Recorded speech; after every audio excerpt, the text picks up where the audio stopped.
Hey guys, tonight we're slipping behind the velvet curtains of history's grandest bedrooms, into places where candlelight flickers on polished gold, shadows stretch across damask walls, and whispered secrets echo louder than royal decrees. But let's not romanticize it too fast. This is not the Netflix version of palace life. Nope. You're about to find out that sex in royal palaces, it's rarely private, often political, occasionally bizarre, and if we're being honest, pretty drafty. Now before we go any further, reality check. You probably won't survive this. Not emotionally, not socially, and definitely not if you try to get cozy with someone above your station. Royal intimacy wasn't just a personal affair, it was public theatre, wrapped in duty, tradition, paranoia, and about 17 layers of lace. So before you get comfortable, take a moment to like the video and subscribe, but only if you genuinely enjoy what I do here. And drop your city and what time it is where you're watching. I want to know if you're listening to this while the sun rises in Oslo, or the moon hangs low over Manila. Now, dim the lights, maybe turn on a fan for that soft background hum, and let's ease into tonight's journey together. The room is colder than you expect. Palaces, especially those in Northern Europe, aren't insulated for comfort. Stone walls, soaring ceilings, and grand windows let in more chill than warmth. You're not snuggled in a cosy boudoir, you're pacing a chamber meant to impress visitors, not cradle intimacy. There's a fireplace, sure, but it crackles more with ceremony than actual heat. You're wrapped in brocade, not blankets, and somewhere outside your chamber door, at least 3 people know what you're about to do. Royal bedrooms aren't private in the way we understand privacy today. There are guards posted just beyond the door, valets, maids, and pages stationed in connecting rooms. Some even sleep just steps away in case you call. The bed itself might sit on a raised platform. It might have curtains, but they don't always stay drawn. And depending on the time period, you might not even be alone during your most intimate moment. That's right. In many royal traditions, especially in medieval and early modern Europe, consummating a royal marriage was considered a matter of state. That means someone, somewhere, had to confirm it happened. Sometimes this meant a trusted attendant would wait outside the bedroom door listening carefully. Sometimes it meant physically inspecting the sheets in the morning. And in the most awkward cases, it meant standing in the room while it happened. Picture that. You're in bed, maybe nervous, maybe 20 years old, maybe never been this close to someone romantically. And there's your uncle's advisor nodding solemnly from a nearby chair. Not exactly a romantic ambiance. But even when you're alone, the palace isn't exactly set up for quiet intimacy. Candles flicker in wrought iron sconces. You can smell wax, perfume, and damp wool. Somewhere, a mouse scurries behind a tapestry. The bed creaks loudly, not just because it's old, but because it's enormous and built more for display than comfort. The sheets, maybe silk, maybe not. Depending on the era and country, even royals didn't always have luxurious bedding. In Tudor England, for example, linens were changed infrequently, and chamber pots sat just feet from the bed. You lie there and try to get in the mood, but every sound outside the door feels like a ghost. The court gossips are already whispering. The pressure to perform, to conceive, to be adequate as a partner and ruler, it's intense. Your spouse, maybe they're a stranger. Maybe they speak a different language. Maybe they're terrified too. Maybe they're older than your father. And yet you're expected to rise to the occasion. Because this isn't just sex, it's succession. The continuation of a dynasty, a merger of empires. Your body isn't entirely your own, it's a national asset. This one act is supposed to secure alliances, produce heirs, and ideally, make you fall in love. No pressure. And let's not forget the clothes. In many eras, undressing wasn't quick. Corsets, laces, sleeves, garters, chemises. It was a multi-step process involving layers and assistance. There's a decent chance someone helped undress you, then stood nearby while you climbed into bed. Think about that. The transition from courtly gown to naked vulnerability wasn't smooth or sexy. It was theatrical. It was often supervised. It was at best awkward. But not all palaces were cold and not all royals were joyless. In the Mughal palaces of India, for instance, architecture emphasised warmth, sensuality and lush surroundings. Courtyards opened to moonlit baths. Scented oils filled the air. Silk pillows and cool marble floors made pleasure seem more attainable. Still, even in these more luxurious settings, hierarchy and duty ruled the bedroom. One quirky little detail. In some French courts, the royal bed wasn't just for sleeping or sex, it was a literal stage. courtiers would gather in the morning to watch the monarch wake, dress, and occasionally share a meal in bed. Sometimes even a favourite mistress would be seen slipping out, causing murmurs and raised fans. You were always being watched, even in sleep. And here's a little debated nugget. Historians still argue about how much physical intimacy between royals was genuine desire versus ceremonial obligation. Did Louis XIV truly love his many mistresses? Was Catherine the Great's famed appetite a political slander or a truth exaggerated through gossip? Scholars dig through letters, diaries and second-hand reports trying to separate fact from flourish. But in a world where privacy barely existed, we may never really know. So as you lie in this vast royal bed, with the chill biting your nose and duty pressing down heavier than the velvet canopy, you start to wonder, was this really worth it? Is power ever sexy when it comes with so many strings? And how much more bearable would this all be if you could just lock the door? So you're lying there in this cavernous bed, trying not to shiver, trying not to think about the valet who's probably eavesdropping behind the curtain, and maybe, just maybe, trying to feel the tiniest flicker of excitement about the person beside you. But before anything intimate even happens, you're expected to go through a whole series of weird little rituals. Because in royal palaces, nothing ever happens spontaneously, not even passion. First up, hygiene, or let's say their best approximation of it. If you're imagining a soothing bath with candlelight and rose petals, try again. Royal bathing habits varied wildly depending on time and region, but many European nobles were famously suspicious of too much bathing. In fact, some believed that water opened the pores and let disease sneak in. So instead of bathing regularly, many royals masked body odour with heavy perfume, lavender sachets, or by changing their underclothes, assuming they remembered to do that. Your preparation might involve having your body lightly dusted with rice powder or musk, your breath freshened with wine-soaked herbs, or your wig recurled with hot tongs that smell faintly of scorched hair, that is, if you're lucky. More often than not, you're stepping into bed slightly sweaty, covered in layers of fabric residue, and carrying the weight of your court's expectations like a lead cloak. And that's just physical preparation. Mentally, you've been primed since birth to view sex as either sacred or strategic.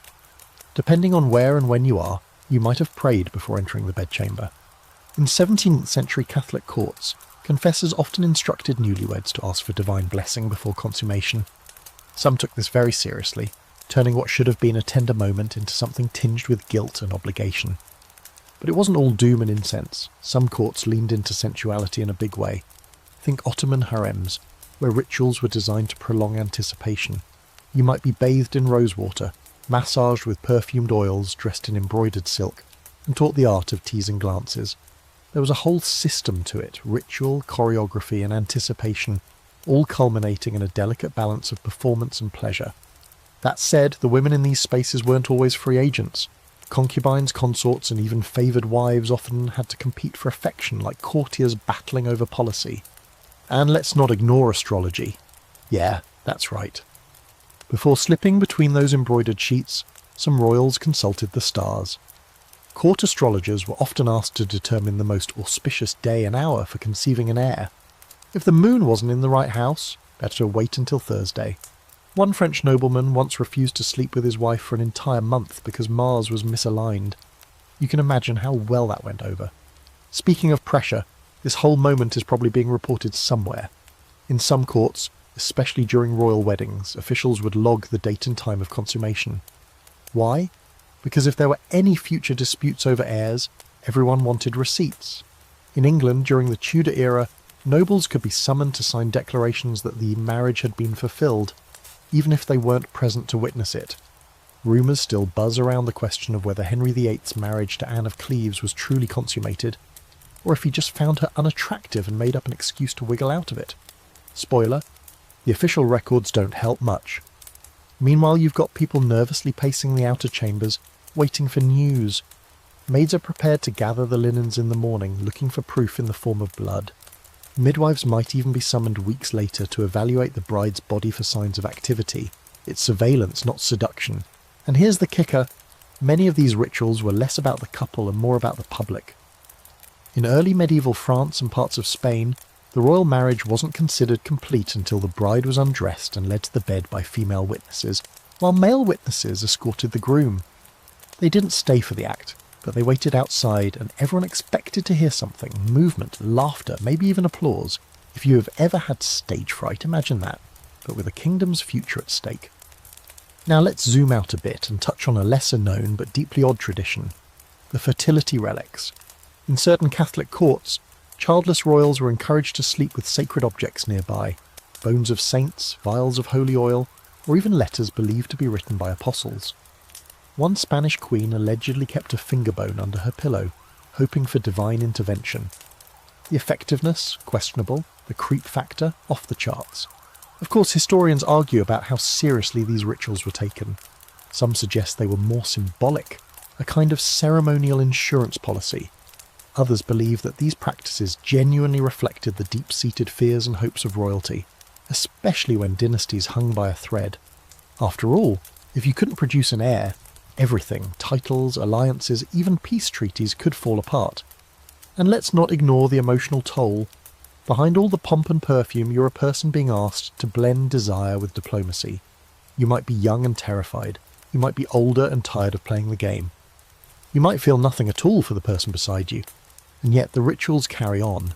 Powders are dabbed, prayers are whispered, and sheets are drawn back like curtains on a stage. Because in royal palaces, sex wasn't just a private act, it was theatre, it was destiny. So as the last candle guttered low and the velvet bed curtains closed around your shared space, you didn't get a moment of peace. You got a carefully choreographed ceremony. Part magic, part performance, part bureaucracy, all in the name of a future you didn't get to write. Now imagine the curtain is barely drawn. The embers are fading in the fireplace and you're finally mercifully alone, or so you think. But just as your hand grazes the edge of your partner's robe, there's the faintest sound. A shuffle, a breath, maybe even a cough. Because in a royal palace you are never really alone. Not in your bedroom, not in your bath, and definitely not during your most vulnerable moments. Welcome to the unnerving world of bedchamber witnesses, personal attendants, and lurking eyes whose entire job was to hover as close to your intimacy as etiquette would allow. Some of these witnesses were purely symbolic. In certain traditions, nobles would simply escort the newlyweds to bed and toast to their union before politely exiting. But in others, especially among the Tudors, Habsburgs and Bourbons, bedchamber staff didn't just hover nearby. They slept in adjacent rooms, sometimes with direct access through an open doorway or curtained archway. Even when you thought you were alone, there was usually someone within whispering distance, just in case you needed fresh sheets, a glass of wine, or, say, help confirming an heir was underway. And these weren't just anonymous maids or faceless footmen. Many were trusted confidants, nobles in their own right, or long-time family servants who had grown up alongside the monarch. They had names, titles, and way too much information. The gentleman of the bedchamber in British courts, for example, was a nobleman who might help the king dress, undress, and stay nearby in case of urgent needs. It wasn't necessarily sexual, it was about power, proximity and tradition, but it still created an atmosphere where nothing was ever entirely private. Imagine being expected to get frisky while your childhood tutor listens for movement just outside the door. And then there were the ladies in waiting. These women weren't just decoration or companions, they were embedded surveillance. Often tasked with managing the Queen's wardrobe, health and moral purity, they could double as unofficial spies for kings or rival courtiers. If a queen was suspected of infidelity, or even just affection for the wrong person, her ladies might be questioned, bribed or pressured to report. A sideways glance, a missed period, or a night spent crying into a pillow could all trigger whispered reports and veiled threats. They weren't just ladies, they were a living, breathing rumour mill with corsets and sharp ears. One of the more bizarre court traditions came from France, where the king's daily routine, including bedtime, was partially public. The lever and coucher ceremonies involved courtiers watching the king wake and go to bed. High-ranking nobles might even be honoured with the privilege of helping him undress or tuck him in. Sure, that sounds innocent enough, but when it's layered with centuries of court politics, it becomes more theatre than routine. Sex in this world wasn't something you disappeared for, it was something everyone tracked. There's even a case from 18th century Austria where the Empress Maria Theresa kept detailed records of her children's marital activities, including what time they went to bed and whether all went well. Not out of prurience, but because producing heirs was a state concern. She reportedly sent midwives, priests, and even her own attendants to check in. Romantic, right? This constant observation created a strange paradox. Royals lived surrounded by luxury but utterly stripped of intimacy. They had everything: soft pillows, warm fires, gold-threaded robes, but never true privacy. Every whisper had an audience. Every moan might be heard. Every decision, whether it involved silk sheets or forbidden lovers, could end up in a letter to a rival court. And then there's the truly strange: some royal couples were legally required to prove consummation in front of witnesses. One of the most infamous cases, the marriage of Margaret Tudor, sister of Henry VIII, to James IV of Scotland. Several noblemen reportedly accompanied the couple to their chamber and waited awkwardly outside until they were certain the deed was done. In some cases, priests were present to bless the act, or worse, observe it. Though most of these reports are second-hand and dramatised, the fact that people believed it happened says enough. One quirky detail: in Scandinavian courts, a tradition known as the bedding ceremony involved newlyweds being undressed, dressed by their respective entourages, kissed goodnight by onlookers, and then tucked into the bed, often with an audience watching from the shadows. These ceremonies were half pagan, half political, and 100% nightmare fuel if you were shy. But not all surveillance was direct. Sometimes it was architectural. Palaces were built with secret passageways, spy holes, and one-way doors.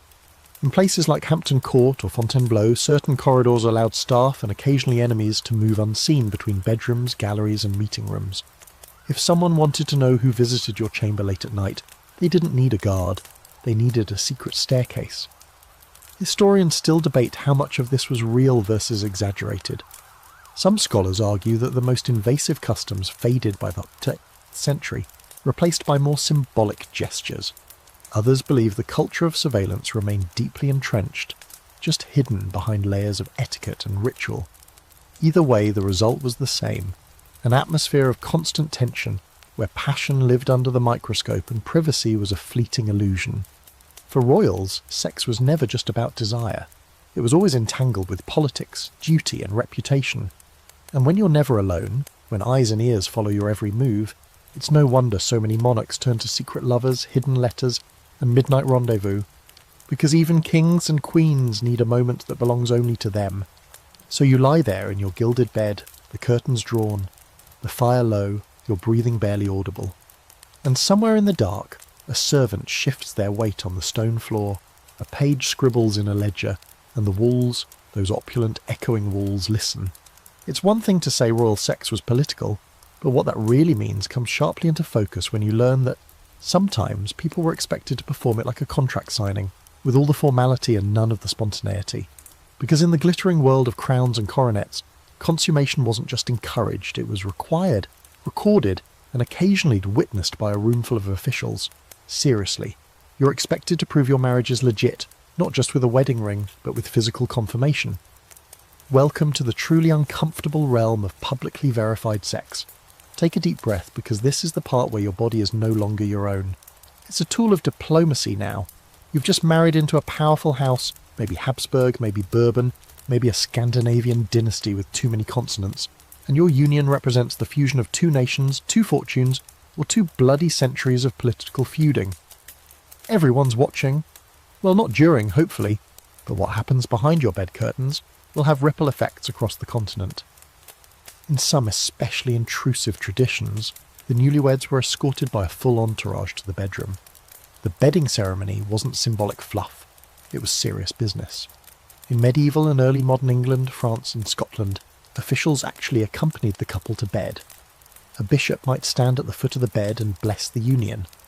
Witnesses, usually high-ranking nobles or close family members, would stay nearby, sometimes in the same room until they heard the appropriate noises. Some might offer wine, others just stared at the ceiling in mortified silence. Whatever the ritual specifics, the message was clear. This isn't just romance. It's your duty to make heirs, and we're here to make sure you don't mess it up. If that sounds traumatic, you're not alone in thinking so. Even historical chroniclers found it awkward. There are accounts of royal couples so terrified of the performance that they simply lay side by side and whispered into the dark, pretending. Others, pressured by hovering witnesses, would rush the act homeless, just to get it over with. In one French case, a noble wrote that the bride trembled so much during her public bedding that she had to be physically held down by her maid until the audience left the room, and if there was no audience inside the room, the pressure didn't vanish. In many cases, attendants or court physicians examined the bed linens the next morning for signs of consummation, often meaning blood. This, of course, relied on a flawed and frankly misogynistic assumption that all virgin women bleed during sex, and that men would always perform without issue. If the sheets didn't prove the act had happened, the couple might be interrogated, separated, or even annulled. But what if the act didn't happen? What if the groom couldn't perform? What if the bride was unwilling? In most cases, the blame fell squarely on the woman. She might be accused of coldness, witchcraft, or failing in her wifely duty. In Spain and France, kings who couldn't consummate often had their marriages annulled, after humiliating public hearings, where doctors and theologians speculated on the exact nature of the royal failure. Imagine being 17 years old and hearing a group of grey-bearded men argue about whether your hips were wide enough for childbirth. One of the most bizarre cases of performative consummation occurred in the 17th century, during the marriage of Marie-Louise of Orléans to Charles II of Spain. Charles, famously fragile and likely infertile due to generations of inbreeding, was expected to produce an heir. When he failed, Marie-Louise was blamed. She was examined, interrogated, and eventually died, likely from stress and illness, after years of public scrutiny. Her womb, they claimed, had failed the Spanish crown. There's also the disturbing case of the 1581 marriage between French royal Marguerite de Valois and Henry of Navarre. Their wedding night was reportedly so important that Marguerite's own mother, Catherine de' Medici, demanded confirmation. In her memoirs, Marguerite hinted that servants and officials lingered outside the door while the couple tried, awkwardly, to obey. No pressure, right? But these public confirmations weren't just about fertility. They were also legal insurance. If a king or queen wanted to annul a marriage, they had to prove it hadn't been consummated. That meant any rumours, any doubt, any claim of impotence or reluctance could explode into a full-blown scandal. Lawyers, clerics, and physicians would be summoned. Letters would be unearthed. Servants would be interrogated. One failed night in bed could bring down a marriage, and sometimes a dynasty. Now, not every royal court went to such creepy extremes. In places like Ming China, sex was still political, but far more private. Emperors had dozens, sometimes hundreds of concubines, and a complex system of scheduling who would spend the night in the imperial bed. These encounters were logged but rarely observed. That said, even here, a concubine's fertility, or lack thereof, could determine her fate. If she bore an heir, her status skyrocketed. If not, she might vanish into obscurity, or worse. In contrast, Japanese imperial courts valued refinement and subtlety. Passion was hinted at through poetry, robes, and incense. But even in these more romanticised traditions, producing heirs remained a silent, looming pressure. And servants, silent and ever-present, still knew more than anyone was comfortable admitting. One fascinating but lesser-known tradition: in some German principalities, newlyweds had to complete a witnessed undressing. A pair of trusted relatives would stay just long enough to make sure the couple got into bed together. No one stayed for the act, thankfully, but they were required to report back to the court. If either spouse refused, it was grounds for annulment. It sounds absurd now, but for a few hundred years, it was common practice. Historians still debate how often these rituals were actually enforced.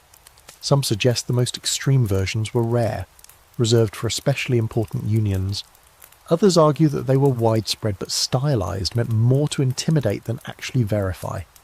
Either way, the sheer fact that kings and queens had to prove their sex lives speaks volumes.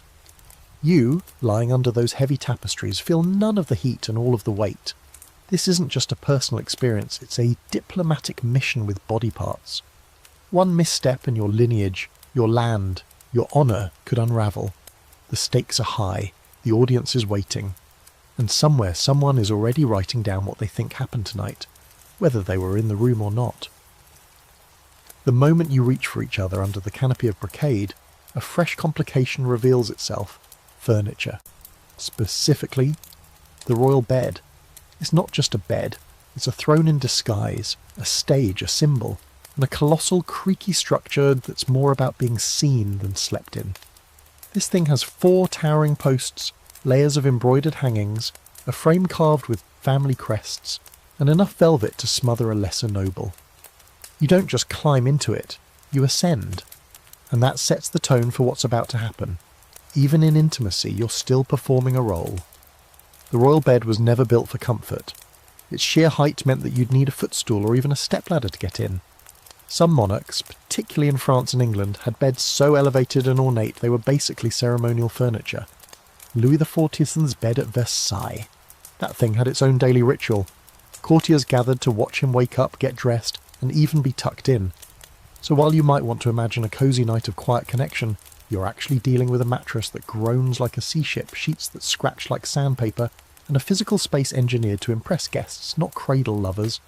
And let's not overlook the logistics of fashion. You're wearing 5, maybe 6 layers of clothing. Your corset requires untying, your stockings need rolling down, and your outer dress is so wide it has its own gravitational field. Your partner, meanwhile, is wrapped in an embroidered nightshirt, maybe even a wig, and possibly armed with a dagger out of habit. Undressing is an ordeal that requires planning, patience, and at least one maid with nimble fingers. Spontaneity? Unlikely. By the time you're both disrobed, the candles have burned halfway down, and your enthusiasm has probably cooled with the night air. Still, once you're both finally under the covers, or more realistically, under separate layers of linen, wool, and decorative throws, you're faced with another issue: protocol. Sex between royals was governed by unwritten but deeply understood rules. Certain positions were considered improper. Others were seen as too wild, too animalistic, or worse, common. In many courts, the missionary position was seen as the only acceptable one for procreation. Anything else risks scandal if discovered. It sounds absurd now, but even your body's angles could be subject to scrutiny if the wrong servant walked in or the wrong rumour got out. In more conservative courts, even kissing could be a calculated act. You kiss to greet, to show favour, to submit. But passionate kissing in bed? That might be seen as lower class. Some historians argue that sensuality, actual pleasure, was considered vulgaire if it interfered with duty. For example, in 17th century England, letters between nobles reveal a subtle disdain for couples who were too affectionate, as if love itself was a sign of poor discipline. And this discomfort wasn't just social, it was physical. Royal beds, especially in winter, were freezing. Heating was inconsistent, and palace walls were more for grandeur than insulation. You might share the bed, but you'd both be swaddled in separate linens, sometimes even wearing nightcaps or gloves. The idea of warm, bare skin or pressing against warm, bare skin? More fantasy than reality. You'd likely be fumbling in the dark, trying not to elbow a priceless pillow off the bed, or accidentally tug a curtain too hard and bring down half the canopy. Now imagine all this awkward choreography playing out while you're expected to maintain dignity. That meant no laughing, no fumbling, and definitely no talking about what went wrong. If something was clumsy or painful or hilariously off-key, you didn't acknowledge it. You acted like it was fine. You behaved as though it was noble, because losing composure, especially in the presence of a spouse you barely knew, was almost worse than not performing at all. In the Ottoman Empire, however, there was a bit more flair. The Sultan's sleeping quarters, like those at Topkapi Palace, were elaborate but intentionally sensual. They had padded floors, reclining lounges, and domed ceilings designed to amplify soft music or the trickling sounds of fountains. Furniture was more flexible, more inviting. Still, even there, every movement within the royal harem was documented, logged, and subject to protocol. Concubines didn't just wander in for a cuddle. They were summoned, examined, and often pre-approved by eunuchs who served as gatekeepers of intimacy. Back in Europe, even the smallest furniture piece could reflect your marital status and bedroom expectations. Take the marriage chair, a special seat gifted to newlyweds in parts of France and Italy, often with carved scenes of Adam and Eve or scenes from mythology. It was meant to inspire, or, depending on the imagery, intimidate. Other bedrooms had symbolic items like fertility statues, elaborate bedpans, and privacy screens that served more as decoration than barriers. Even your surroundings reminded you constantly that you weren't just lovers, you were symbols. Here's one of those delightfully odd fringe facts. In the Polish-Lithuanian Commonwealth, newlyweds were sometimes gifted a bed clock, a timekeeping device meant to track their nights together. It was mostly symbolic, but it's hard to shake the image of some poor couple lying there, ticking seconds off under the gaze of a judgmental gilded cuckoo. And of course, scholars continue to debate what these royal bedroom dynamics actually felt like to the people involved. Was it emotionally barren? Or did couples find ways to connect in the margins of protocol? Some say that within the stiff rules, there was room for real affection. Others believe it was a lonely world, where physical closeness never quite melted the walls between two people raised to see love as political currency. So there you are, knees awkwardly bent on a squeaky bed built like a fortress, trying to maneuver through layers of silk while maintaining regal posture and wondering if your partner knows what they're doing any better than you do. You shift. The mattress lets out a groan like a dying elk. One of the tassels brushes your shoulder like an unwanted third wheel. Somewhere a clock chimes midnight, and you still haven't figured out where your feet are supposed to go. You might think, after the rituals, the awkward furniture, the icy silence, and the looming pressure to perform like a monarch on stage, that at least the moment of undressing would be a reprieve. An intimate pause where two people disarm, disrobe, and get just a little closer. But, oh no, in royal palaces, even getting undressed was a production. A slow, ceremonial, sometimes maddening process wrapped in lace, laced with anxiety, and padded with more cloth than a tent at a Renaissance fair. For starters, you're not undressing yourself. That would be barbaric. You have attendants for that, trained ones. In fact, entire roles at court were designated for the dressing and undressing of royals. In France, there was the valet de chambre, or femme de chambre, depending on your gender. These were the hands that tied your ribbons, fastened your bodice, and gently removed your wig without knocking over your powdered curls like a top-heavy ice cream cone. And if it's your wedding night, oh, get ready for an audience. In some traditions, the undressing of the bride was done ceremonially, in front of senior ladies of the court, who would offer whispered advice, good wishes, and sometimes unsolicited commentary about childbearing hips or lucky birthmarks. They'd help unlace your gown, peel away the corset, remove stockings one by one, and then send you off in a white shift with instructions not to wrinkle it, because your husband still had to remove that final layer. Romantic. Meanwhile, your new royal spouse is across the hall undergoing a similar process. His waistcoat is being tugged off by gentlemen of his chamber, his boots pulled off by someone who probably outranks half the nobility in your home village. His cravat is untied with the solemnity of a priest handling sacred relics, and when he's finally down to his linen nightshirt, someone might offer him a glass of spiced wine or, in especially awkward cases, a little encouragement. Because yes, people talk about your nerves, about your readiness, about the weight of your responsibility, all while you're trying not to trip over your own nightgown. By the time the two of you meet at the bed, neither of you has had a single private moment to prepare. You're both slightly chilled, slightly overwhelmed, and trying very hard not to look like you just had 4 people help you take off your socks. And the layers, oh the layers, just because you've been undressed doesn't mean you're naked. Royal nightwear wasn't made for seduction. It was made for modesty and insulation. Women wore long chemises or shifts, often with sleeves. Men wore linen nightshirts that reached their knees, sometimes tied at the neck. You might even be wearing a bed cap, like some sort of sexually nervous Victorian ghost. And if you think the undressing ended there, think again. One layer down was just the beginning. Corsets might remain partially fastened. Stockings were sometimes left on. Jewellery had to be carefully removed and placed on designated trays. Even undergarments might still be tucked around your waist. Depending on your rank, the customs of your court, and how scandalised your attendants were by the idea of you being truly bare beneath your bedsheets. But sometimes all those layers were part of the game.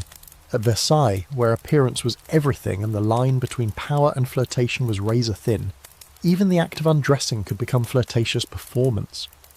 A well-timed glance during the loosening of a garter. A shared chuckle as a wig came off askew. Some couples, especially ones with pre-existing attraction, used the ritual as a slow burn, teasing the final reveal while the court pretended not to watch from behind the embroidered walls. In other courts, like those of 18th century Russia, the process was brisker, less ceremonial. But even then, layers still ruled the night. Russian winters meant sleeping in clothing, often side by side under fur throws thick enough to muffle both sound and movement. Getting undressed wasn't about anticipation, it was about practicality and not freezing to death before the first kiss. And for all this ceremonial effort, no one ever really taught royal couples how to do anything once the clothes were off. Formal education? Not really. Explicit guidance? Mostly absent. You might have gotten vague advice from a confessor or an aunt with questionable metaphors. But actual knowledge that had to be pieced together from rumours, illustrations, or awkward trial and error. The idea was that nobility shouldn't need to be taught such things, you'd just know, which of course made the moment even more daunting. Quirky sidebar. In some courts, the bed itself was rigged with rope systems to help lift or arrange the mattresses and bedclothes. These pulley beds were designed more for function than intimacy, but the creaking of those ropes could be unmistakable. There's at least one recorded account of a Scottish nobleman becoming so embarrassed by the sound of the bed ropes during his wedding night that he climbed out of bed and spent the night pacing in the hall instead. Scholars still debate whether the undressing rituals were truly meant to be erotic, or whether they were just another way for the court to intrude on what should have been private. Some argue that the performance of modesty was more important than actual modesty. Others suggest that the ceremony was meant to strip the individuals of their autonomy, turning them into extensions of the monarchy, even in their most intimate moments. So there you are, finally lying in bed, still wearing half a shift, your spouse tugging at a stubborn ribbon, the air thick with perfume, wax and unspoken tension. You're aware of every inch of cloth between you, every sound that might drift out into the corridor, every servant who helped you get to this moment and might now be holding their breath behind the door. And as you finally begin to reach for each other, you realise that in a palace, even nakedness isn't simple. It's layered, it's watched, it's choreographed, and no matter how much you want to melt into someone's arms, the shape of your body beneath the sheets still belongs, just a little, to the estate. At some point, after the layers are peeled away, the ceremony winds down and the bed stops groaning like a haunted ship. You begin to think, maybe now, finally, you can just be two people. But if you happen to be doing this at Versailles, in the 17th or 18th century, you'd better think again, because this isn't just a royal bedroom. It's the epicentre of one of the most flamboyant, scandal-riddled, seduction-obsessed courts in European history. And here, sex isn't just personal. It's performance art, weapon, and pastime, all wrapped in satin and powdered hair. Welcome to the world of French court love, where mistresses had titles, gossip had structure, and seduction was as carefully choreographed as a minuet. You're not just navigating your own marriage anymore. You're entering a world where power is traded through glances, letters, perfumes, and late-night visits behind panel walls. It's equal parts dangerous and delicious. Let's start with the basics. At Versailles, being a royal mistress was practically a job title.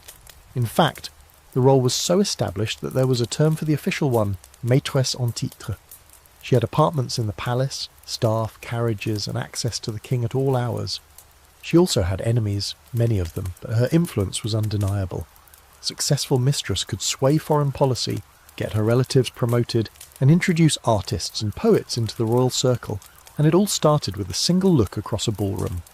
You might assume mistresses were hidden away like shameful secrets. Nope, they were seated in prominent boxes at the opera. They rode in royal carriages. They were painted in portraits wearing nothing but pearls and confidence. Madame de Pompadour, the most famous mistress of Louis XV, wasn't just his lover. She was his political advisor, art patron, and personal confidant. After their physical relationship cooled, she still remained at court, managing his correspondence and recommending new mistresses to replace her. Yes, that was considered tasteful. And this wasn't a French quirk. Many European courts followed suit, though few did it with quite the same flair. In England, royal mistresses were often less formalised but equally powerful. Nell Gwynn, the beloved mistress of Charles II, was famous for her wit and her humble beginnings, an actress who rose through charm and cleverness. She once reportedly referred to herself as the Protestant whore, just to poke fun at her Catholic rivals. And that irreverent humour? The king adored it, but Versailles was the gold standard of seduction. It wasn't just about beauty, it was about strategy. Courtiers wrote love letters like treaties, using veiled metaphors and coded language to confess or conceal desire. The wrong phrase could ruin you. The right one could elevate your family for generations. And it didn't stop with letters. Lovers exchanged scented gloves, embroidered handkerchiefs, or gilded snuff boxes, each with hidden meanings. You weren't just gifting someone a trinket, you were starting a conversation beneath the surface of the court's formal smile. Perfume was practically its own language. Musk suggested desire. Orange blossom hinted at fidelity. Ambergris. That was the scent of daring, the one you wore if you wanted someone to remember your presence long after you'd left the room. At Versailles, you couldn't get close to anyone without smelling like a dream or a declaration. There's a fringe little fact that gets overlooked. Some royal mistresses published memoirs. Not in their lifetime, of course, but posthumously, many of their letters and journals were released, painting a picture of court life that's equal parts breathtaking and bonkers. One anonymous mistress of a minor French duke described in detail how she had to rotate between 3 sets of lovers based on the phases of the moon, and claimed she did so on astrological advice. Whether true or not, it gives you a glimpse into just how bizarrely structured royal lust could be. All of this raises the obvious question. What about the Queen? Where does she fit into this fragrant mess of love notes and moonlight trysts? Well, that's where it gets complicated. Queens were expected to be dignified, dutiful and above the drama. But that didn't mean they were unaware. Some turned a blind eye, others fumed silently, and a rare few learned how to play the game themselves. Marie Antoinette, for example, knew all too well that mistresses had power. Though she never took one herself, at least not officially, she surrounded herself with flirtatious, fashionable companions and fueled rumours with her late-night parties and private gardens. The court gossips practically salivated over the idea that the Queen might be misbehaving, because in this world, scandal wasn't just news, it was currency. Of course, there were real consequences. If a royal mistress bore a child, things got messy. The child might be acknowledged, titled, even educated alongside legitimate heirs, or they might vanish into the care of a distant cousin and never be seen again. Sometimes mistresses became enemies of state, blamed for everything from bad harvest to foreign wars. Madame du Barry, another lover of Louis XV, was eventually executed during the French Revolution, though not because she loved too freely, but because she represented everything the public had come to hate about royal excess. And yet, for all the danger and politics, there was something undeniably magnetic about the seduction culture at Versailles. Sex here wasn't just biological or ceremonial, it was aesthetic. Sensuality was wrapped in lace and dipped in champagne. Even the architecture reflected it. Galleries designed for encounters, alcoves for whispering, mirrored walls to catch a lingering glance. If you wanted to seduce a monarch, you didn't need a perfect body. You needed wit, perfume, and a decent understanding of Latin puns. Historians still argue over whether the French court's openness about mistresses was progressive or oppressive. Some say it gave women a rare path to influence and self-determination. Others argue it reduced them to ornamental figures with short expiration dates. The truth probably lives somewhere in the middle, wrapped in a love letter, and hidden in a drawer where the ink has long since faded, but the scent still lingers. So tonight, in this golden room, heavy with perfume and candles, you lie there not just next to your spouse, but under the invisible shadow of someone else. Someone charming, clever, scented in jasmine and ambition, who once stood in this same space and whispered secrets into the same pillow. Their laughter still echoes in the corners, and their influence, though long gone, still hovers, like perfume in the air. You have now spent a few nights in this royal bedchamber, enough to realise that not all intimacy in the palace was sweet whispers and scented letters. Sometimes it was a cold transaction, sometimes it was a storm of passion in a gilded cage, and other times it was a tightrope walk between power and powerlessness. Nowhere was this more obvious than in the quiet, brutal distinction between the queen and the mistress, the woman who wore the crown and the woman who had the king's ear or his lips. The queen's role in most courts was never about love, it was about lineage, legitimacy and land. She was chosen like a treaty is signed, carefully, strategically and with the approval of half a dozen advisors and foreign ministers. Her body became a royal estate, with every attempt at pregnancy closely monitored and every childbirth announced like the launch of a new warship. Her job was to be dignified, obedient and fertile. Love, optional. Pleasure, not guaranteed. But just down the hall, or in some cases in the next bedchamber, there was another woman. She might not have a crown, but she had the king's attention. And more than that, she had freedom. Mistresses could laugh at court jokes, wear revealing gowns, debate poetry, even sip wine without being scolded. They could play where the queen was expected to pose. They could flirt. They could refuse. The queen couldn't even say no to her own husband without risking a diplomatic crisis. This strange double standard shaped everything in the palace. Imagine being that queen, lying in your ice-cold bed, while the court hums with rumours that the king has spent the night elsewhere, and worse, Imagine being expected to smile about it the next morning, to walk beside him at mass, to host the mistress at your table, to raise your glass while the courtiers watch for the flicker of emotion behind your practiced smile. It happened all the time. In 18th century France, Queen Marie Leszczyńska, wife of Louis XV, was completely sidelined once Madame de Pompadour entered the picture. The Queen continued to fulfil her ceremonial role, but the King's romantic affections, his private laughter, and much of his political consultation went to his mistress. Pompadour even had a room directly above the King's private chambers, linked by a staircase. The Queen, meanwhile, lived in a separate wing, practically and symbolically distant. In England, Queen Caroline of Ansbach had to tolerate her husband George II's mistress, Henrietta Howard, even as the court praised Henrietta's charm and grace in the Queen's own presence. Caroline once reportedly quipped, "I don't mind him having a mistress, I just wish she were prettier." That may have been sarcasm, or it may have been her only outlet, because in royal marriages tolerance became a form of survival. But here's the twist. Mistresses were also at risk. Their position might have been glamorous, but it wasn't secure. The King's favour was fickle, and the court was ruthless. One wrong word, one misstep, and a mistress could fall from grace faster than a satin slipper down a marble staircase. She could be dismissed, exiled, even imprisoned. So while the Queen sat on her lonely throne, the mistress walked a tightrope over a pit of knives. And things got even more volatile when children entered the picture. If the Queen gave birth to an heir, her position was secure. If she failed to, the mistress's children might suddenly become pawns in dangerous political games.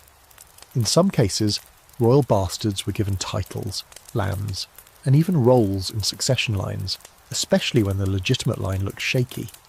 Louis XIV acknowledged many of his illegitimate children, and some of them went on to become dukes, generals, even foreign diplomats.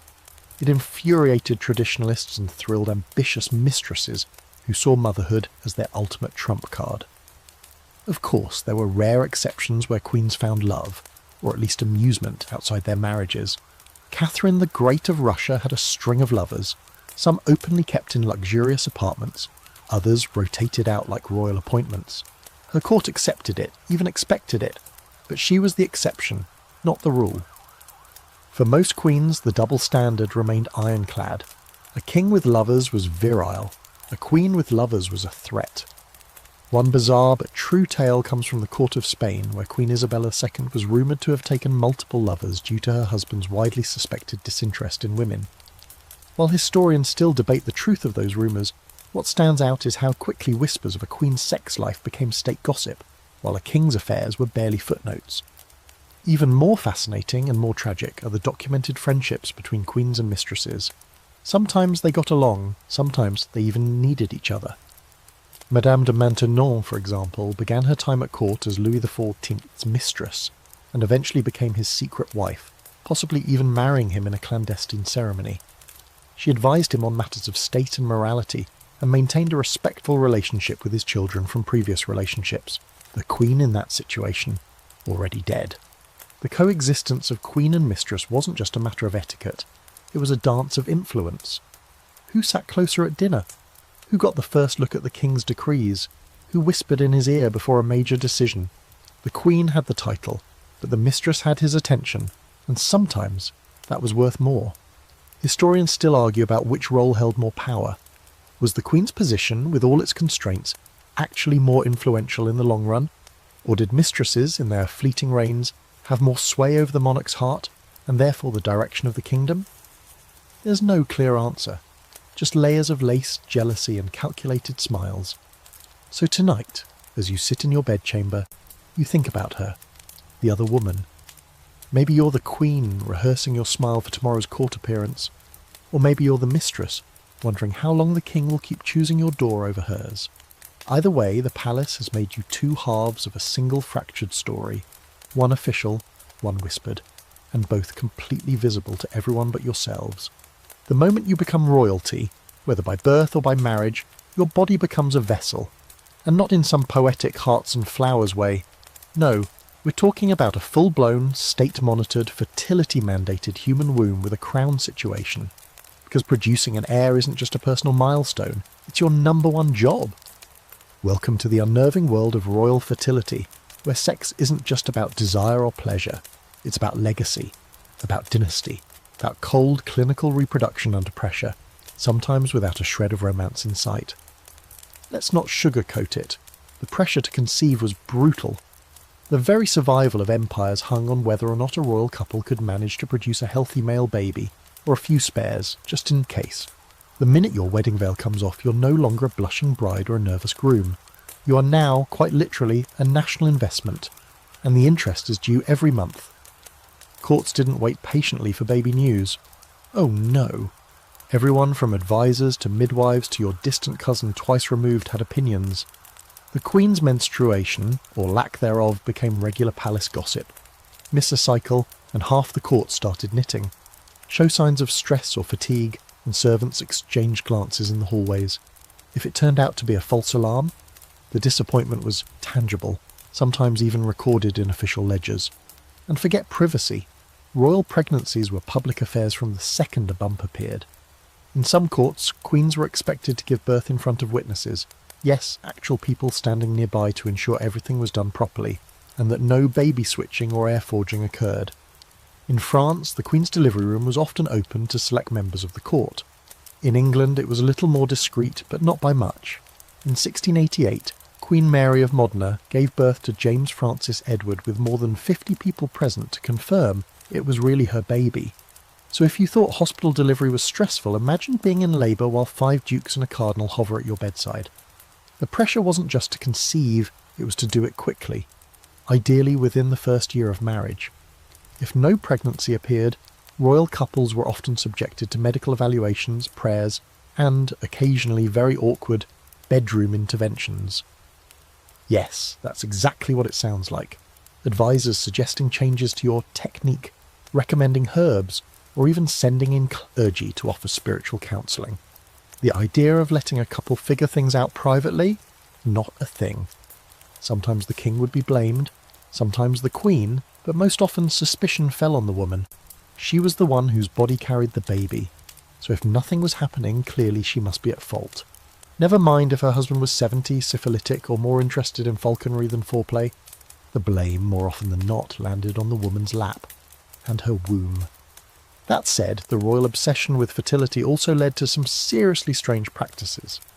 In early modern Europe, physicians and apothecaries whipped up an array of bizarre fertility potions. Ground deer antler, dried snake skin, powdered pearls, anything that sounded vaguely magical was fair game. Women were told to wear frog skins on their bellies. Men were instructed to drink fortified wine with bits of rhino horn. Spoiler alert, none of it worked, but it did make people feel like they were trying everything. And of course there were sex schedules, as in actual timetables for intercourse drawn up by court physicians who calculated the most fertile days and advised royal couples when to do their duty. These schedules often took into account the moon phases, seasonal weather, and even the couple's blood types. If a queen failed to follow the schedule precisely, she could be accused of sabotaging the royal line. Nothing says romance like a scroll-based ovulation calendar managed by someone who wears a wig powdered with chalk. In some courts, the concept of heir and a spare ruled the day. You needed at least 2 male children to feel secure, one to inherit, and one as backup in case the first fell off a horse, died of smallpox, or was murdered in a political coup. This meant constant pressure to keep producing. A queen who delivered multiple boys gained power and reverence. One who delivered daughters, or worse, failed to carry to term, became a political liability. But the worst part? Miscarriages and stillbirths weren't private sorrows, they were public failures. And the emotional weight of that was crushing. Queen Anne of England, for example, endured 17 pregnancies, with not one child surviving to adulthood. The pain was immense, and yet she was still expected to rule, to smile, and to host balls for other people's children. Her losses weren't seen as tragedies, they were seen as disappointments for the crown. There's an eerie little fringe detail from Tudor England. It was believed that having too much sex after a pregnancy could damage the Queen's chances of producing another healthy child. So some royal husbands were advised to refrain or even, get this, abstain from intimacy with their own wives once an heir was born. Of course, this just meant they took their passions elsewhere, often to the nearest maid or lady-in-waiting. leaving the queen not only exhausted and grieving but also isolated. And yet the palace machine ground on. A queen's fertility could make or break alliances. A male heir could seal a peace treaty. A childless marriage might plunge a kingdom into succession crisis, civil war, or invasion. That kind of pressure sat heavily on every bedchamber, every breakfast conversation, every missed period. You didn't just wake up and wonder about morning sickness. You woke up wondering if your belly was about to start or end a war. Historians continue to debate how much personal affection could survive this atmosphere. Were there genuine love stories buried under all that pressure? Probably. Did some royal couples defy the odds and fall for each other despite the duty? Absolutely. But for many, sex in the palace became a tool, a test, a task to be performed on schedule, under supervision, with the hopes of an entire nation waiting on the outcome. So tonight, as you lie beneath the silken sheets and feel the familiar weight of expectation pressing in from all sides, you wonder, not for the first time, if this is love or just dynastic maintenance. Your husband reaches for your hand. It's warm, it's gentle, and it's almost enough to forget that tomorrow a midwife will be checking your pulse to see if your womb's been activated like a royal treaty. You'd think, after all the pressure, ritual, and very public scrutiny, the royal bedroom would at least be safe from politics. A sanctuary, maybe, a place where lovers could whisper without consequence. But no, because the moment you step through those carved double doors, you're not just entering a bedchamber, you're stepping into a political arena, one with velvet walls and deadly quiet betrayals. Here the sheets are soft, but the motives are sharp. Welcome to the tangled mess of royal bedroom intrigue, where sex is leverage and desire is a dangerous game. Palace walls had ears, sure, but they also had mouths, and they talked. Servants, advisors, lovers, rivals, all watching, listening, waiting for a slip-up. A misplaced touch, a late-night visit, a prolonged absence from the Queen's chamber. These weren't personal moments. They were data points, evidence, fuel for court factions that rose and fell based on who was warming which side of the royal mattress. Sometimes bedroom access itself was the battleground. For kings and queens, intimacy wasn't just about want. It was about who was allowed near and when. In Versailles, only certain noble families could assist the king in dressing and undressing, a ritual that ironically gave them the perfect excuse to linger around his most private moments. The closer you were to the king's skin, the closer you were to power. Even being allowed to hand him his nightshirt or adjust his pillow was a sign of political favour. And if you were too close, well, now you're a liability, a threat. Especially if your affections lean towards someone you shouldn't be touching.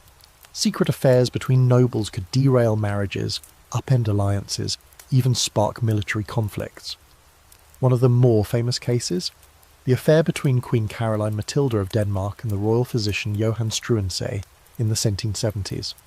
Their illicit romance didn't just raise eyebrows, it led to a full-blown scandal that resulted in Struensee's execution and the Queen's exile, all because they crossed a line no bed curtain could hide. These weren't isolated incidents. In many royal courts, the people you slept with, or were rumoured to sleep with, shaped your career. Get caught in the wrong bed, and you could lose your title. Get caught in the right one, and you might gain a province. Lovers weren't just lovers, they were agents of influence, conduits for bribes, and sometimes spies in silk stockings. It gets even better. In some places, the physical layout of the palace was designed to make or break relationships. At the court of the Medici in Florence, secret corridors connected private bedrooms with council chambers, allowing for discreet visits from lovers or informants. In Russia, Catherine the Great had a suite of apartments linked by hidden passages, so she could receive her lovers privately, sure, but also so she could monitor her ministers. The same room where someone whispered sweet nothings might be the same one where a conspiracy was hatched. And you never really knew who you could trust. Ladies in waiting reported to their queens, but some also answered to other factions. Pages and chambermaids were regularly bribed for information about who entered whose room and how long they stayed. Even bodyguards had ears, and loyalty that could be bought. So that midnight kiss you thought was safe, it could end up in a letter to a rival duchess by morning. One curious rarely mentioned detail. Some courts employed what were essentially bedroom scribes, individuals tasked with keeping notes, unofficially, of course, on the private behaviour of royals. This was especially common during periods of succession anxiety, when monarchs needed to prove or deny sexual activity. These scribes didn't sit in the corner with a quill during the act itself, but they collected stories, timings, observations and rumours. Their records were quietly passed along to ministers or even foreign powers. Your libido could literally become part of a state dossier. The most tragic casualties of bedroom intrigue? The children. If a queen gave birth while rumours swirled about her loyalty, the child's legitimacy might be questioned. If a mistress bore a son with suspiciously royal features, courtiers might push for his recognition, or his disappearance. The line between heir and bastard wasn't just biological, it was political, and often it came down to who could control the narrative. One of the most infamous debates in this vein is still unresolved, the so-called Affair of the Diamond Necklace, which indirectly implicated Marie Antoinette in a scandal that wasn't even her fault. A forged letter, a stolen necklace, and a woman posing as the Queen, meeting a cardinal in the gardens for what he thought was a romantic tryst. The scandal became proof to the public that Marie Antoinette was promiscuous and decadent, even though she had no actual involvement. That's the danger of palace bedroom intrigue. Reputation can be weaponised whether or not there's any truth behind the rumours.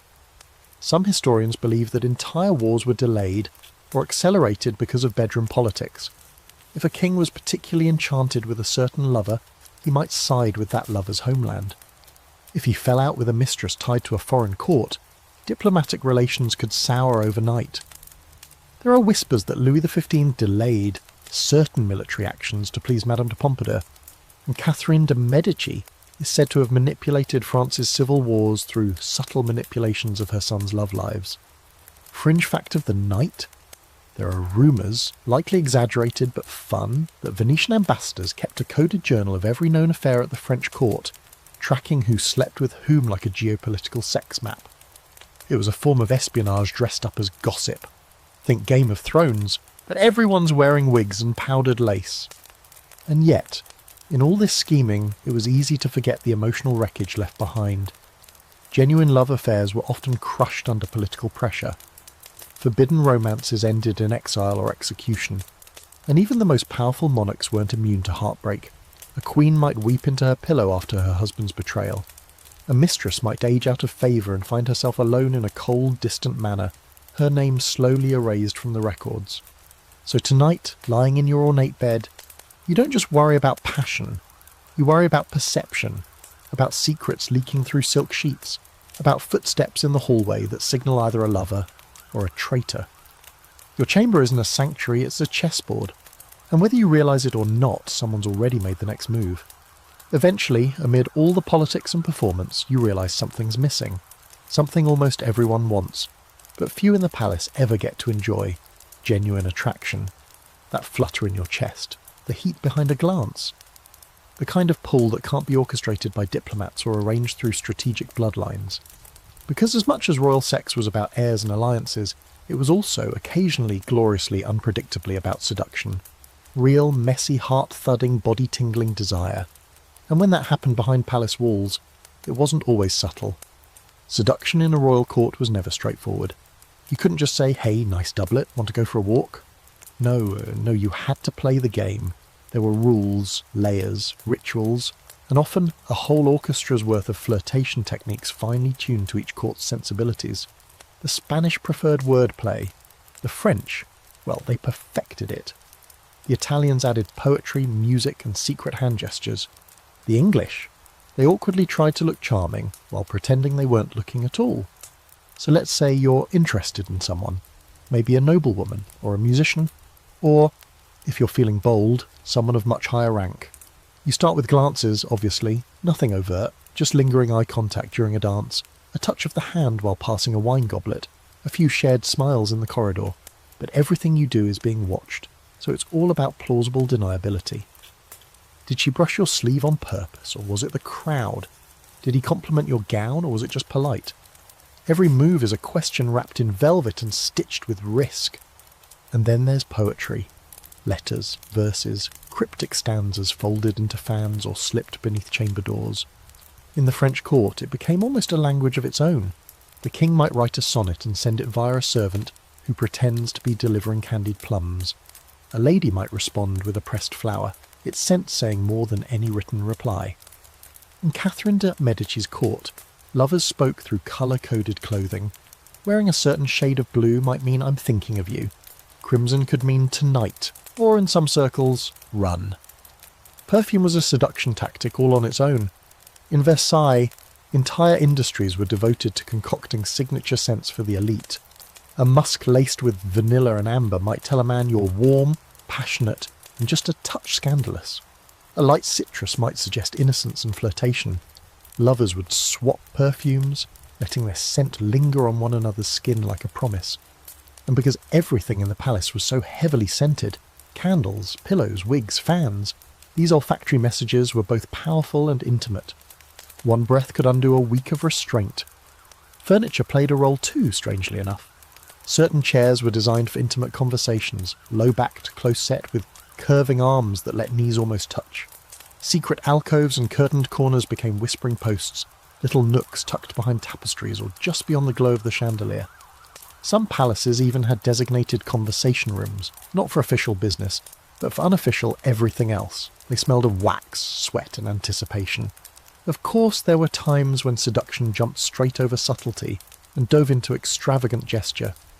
Louis XV once gifted a mistress an entire porcelain palace. Henry VIII wrote passionate, frankly unhinged letters to Anne Boleyn, full of swooning declarations and sudden switches into obsession. The Habsburgs, ever dramatic, favoured symbolic jewellery. Lockets with locks of hair, ruby rings set in the shape of hearts. Some royal lovers commissioned portraits of each other that they kept in private drawers, sometimes nude, often romanticised, always risky. There's a lesser-known but very real quirk from the Polish-Lithuanian Commonwealth. Nobles would sometimes commission music boxes that played custom tunes, associated with secret affairs. One man reportedly gifted a box that played the first 5 notes of a shared church hymn, the one he and his lover had both sung during their first illicit glance. Sappy, sure, but undeniably effective. And don't forget the physicality of court dances.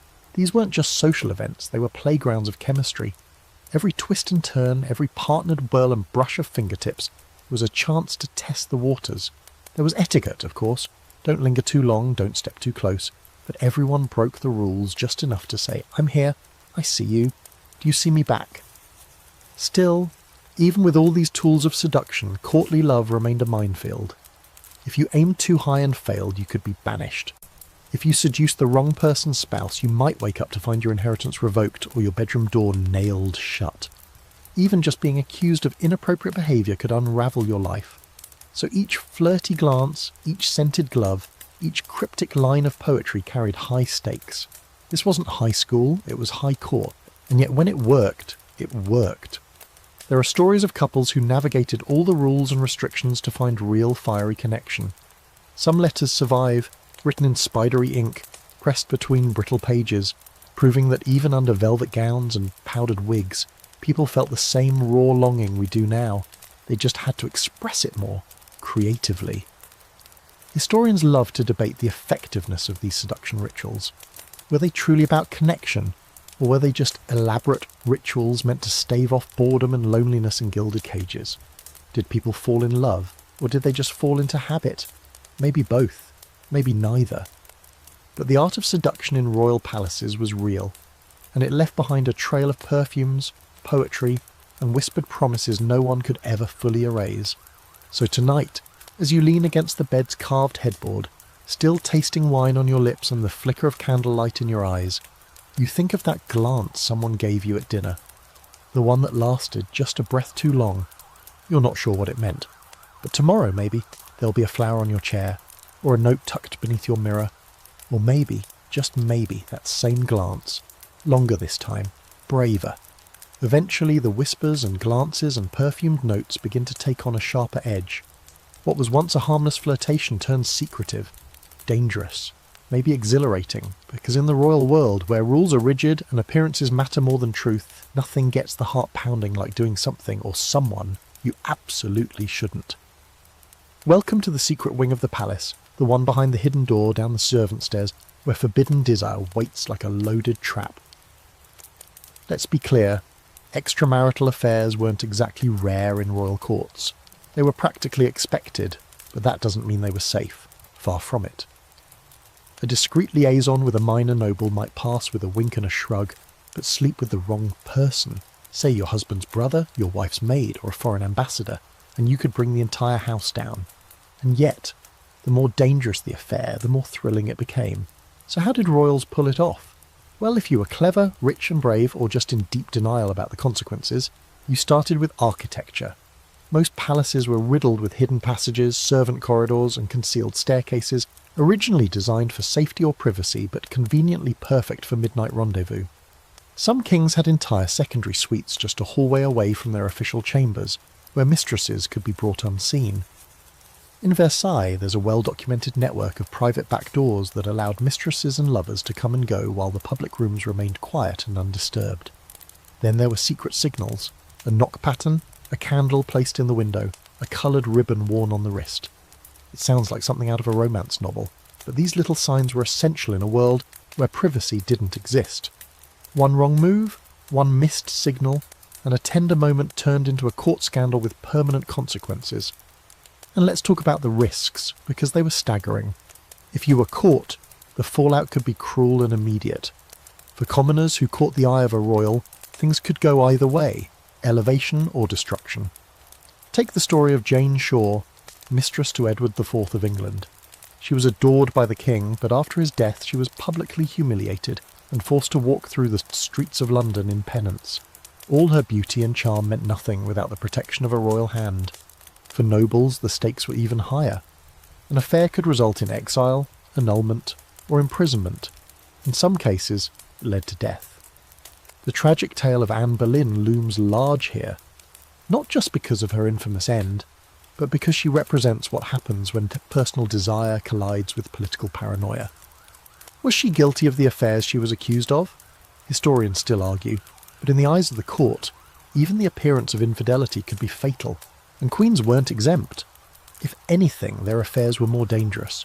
If a queen had a child whose parentage could be questioned, it threatened the entire line of succession. That's why queens were guarded closely, their chambers protected, their staff vetted and re-vetted. But despite the surveillance, some queens did have lovers, and some got away with it, or at least managed to keep the truth buried deep enough to survive. One tantalising example, Queen Christina of Sweden. Known for her eccentricity and refusal to marry, she abdicated her throne at 28, dressed as a man, and lived the rest of her life in Rome. Rumours of same-sex affairs followed her everywhere. She kept a close circle of beautiful, fiercely loyal female companions, and wrote letters so emotionally intense they still raise eyebrows. Was it friendship? Was it love? Was it a political distraction? We'll never know for sure, but the scent of secrecy still clings to every parchment. There's another lesser-known but fascinating case in 16th century Italy, Isabella de' Medici.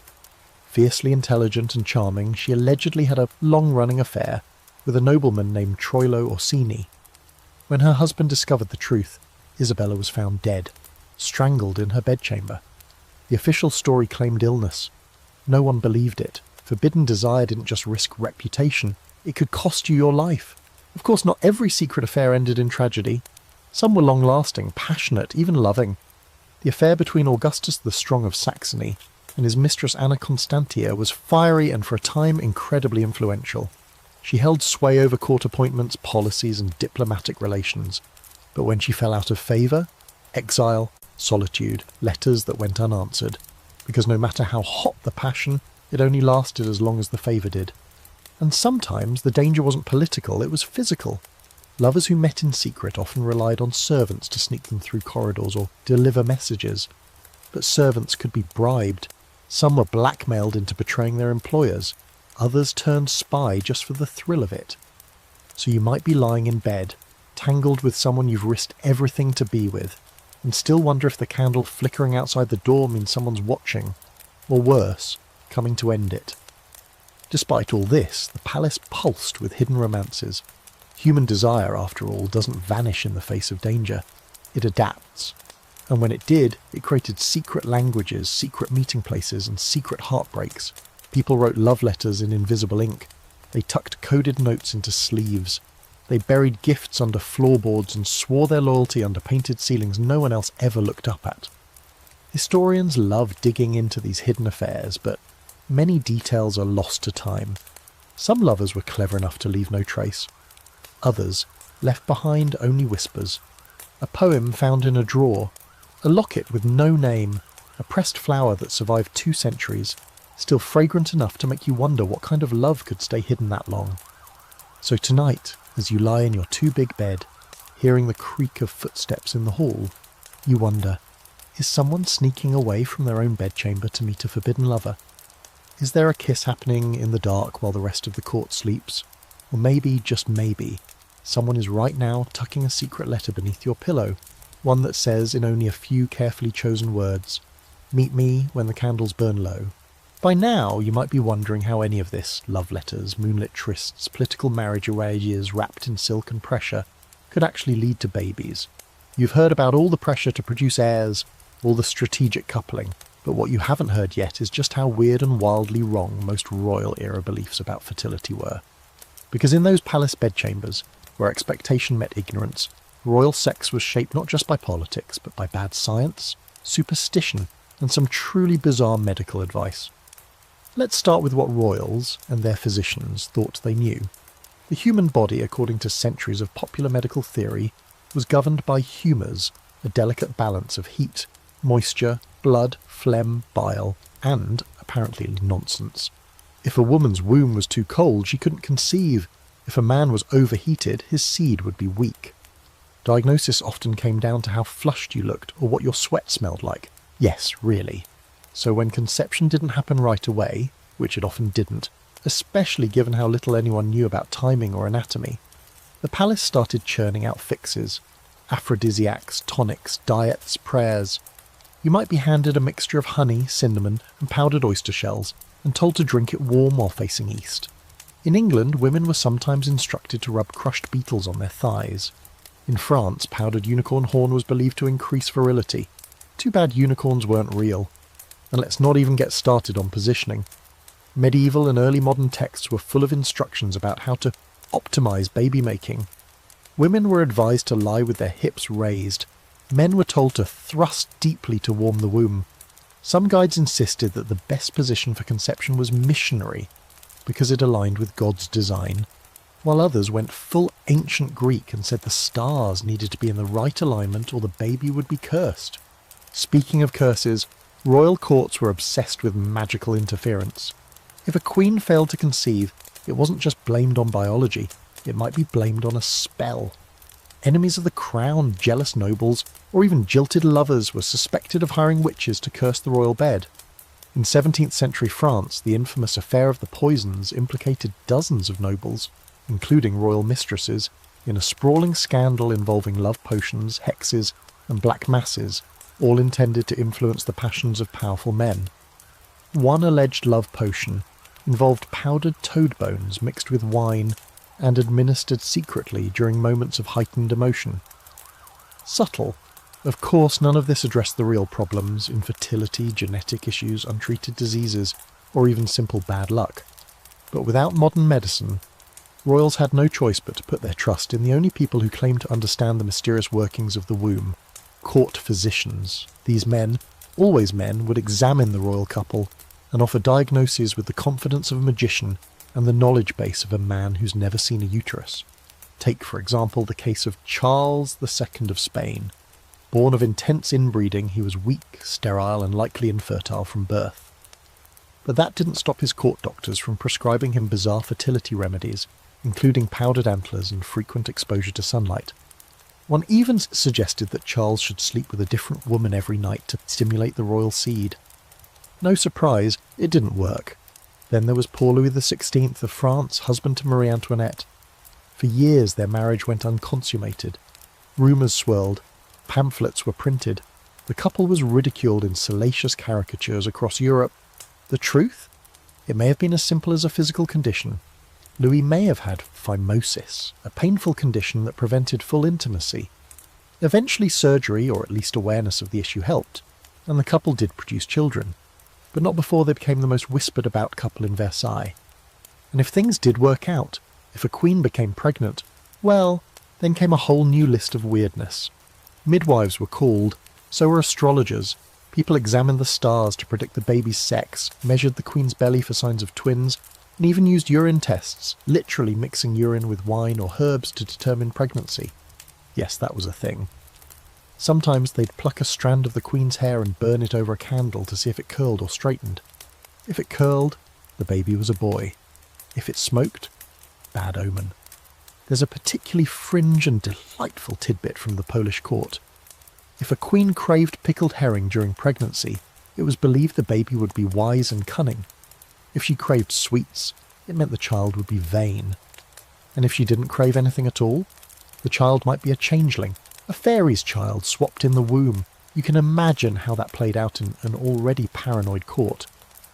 And let's not forget the ever-present threat of miscarriage, stillbirth or infant mortality. With no prenatal care as we know it and minimal understanding of maternal health, pregnancies were terrifying. Queens often entered seclusion in their last months. Some weren't even allowed to walk unassisted for fear of displacing the baby. Miscarriages were cloaked in shame, seen not as medical events but moral failures.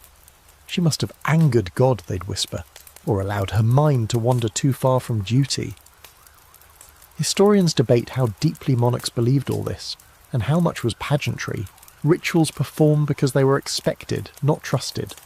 But evidence suggests that many royal couples, desperate to conceive, genuinely turned to the strangest remedies they could find.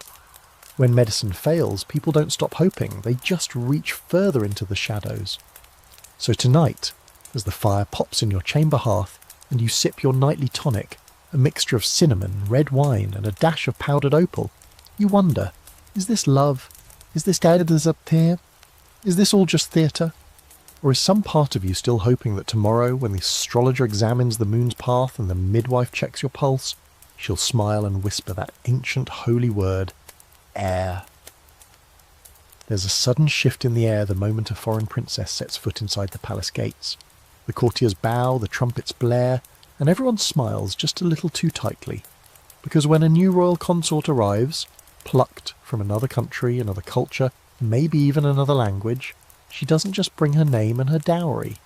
She brings her bedroom customs, her expectations, and her secrets, all of which have the power to disrupt everything the palace thought it knew about intimacy. You've seen it before.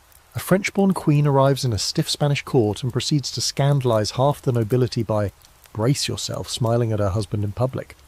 Or an Austrian archduchess marries into an Italian dynasty and horrifies her new family by suggesting that maybe, just maybe, the married couple should actually sleep in the same bed. These cultural collisions were more than just awkward, they were tectonic. Take Marie Antoinette, the poster child of royal disorientation. When she came to France at 14, she arrived with Austrian habits, some charming, some deeply out of sync with the French court's protocols.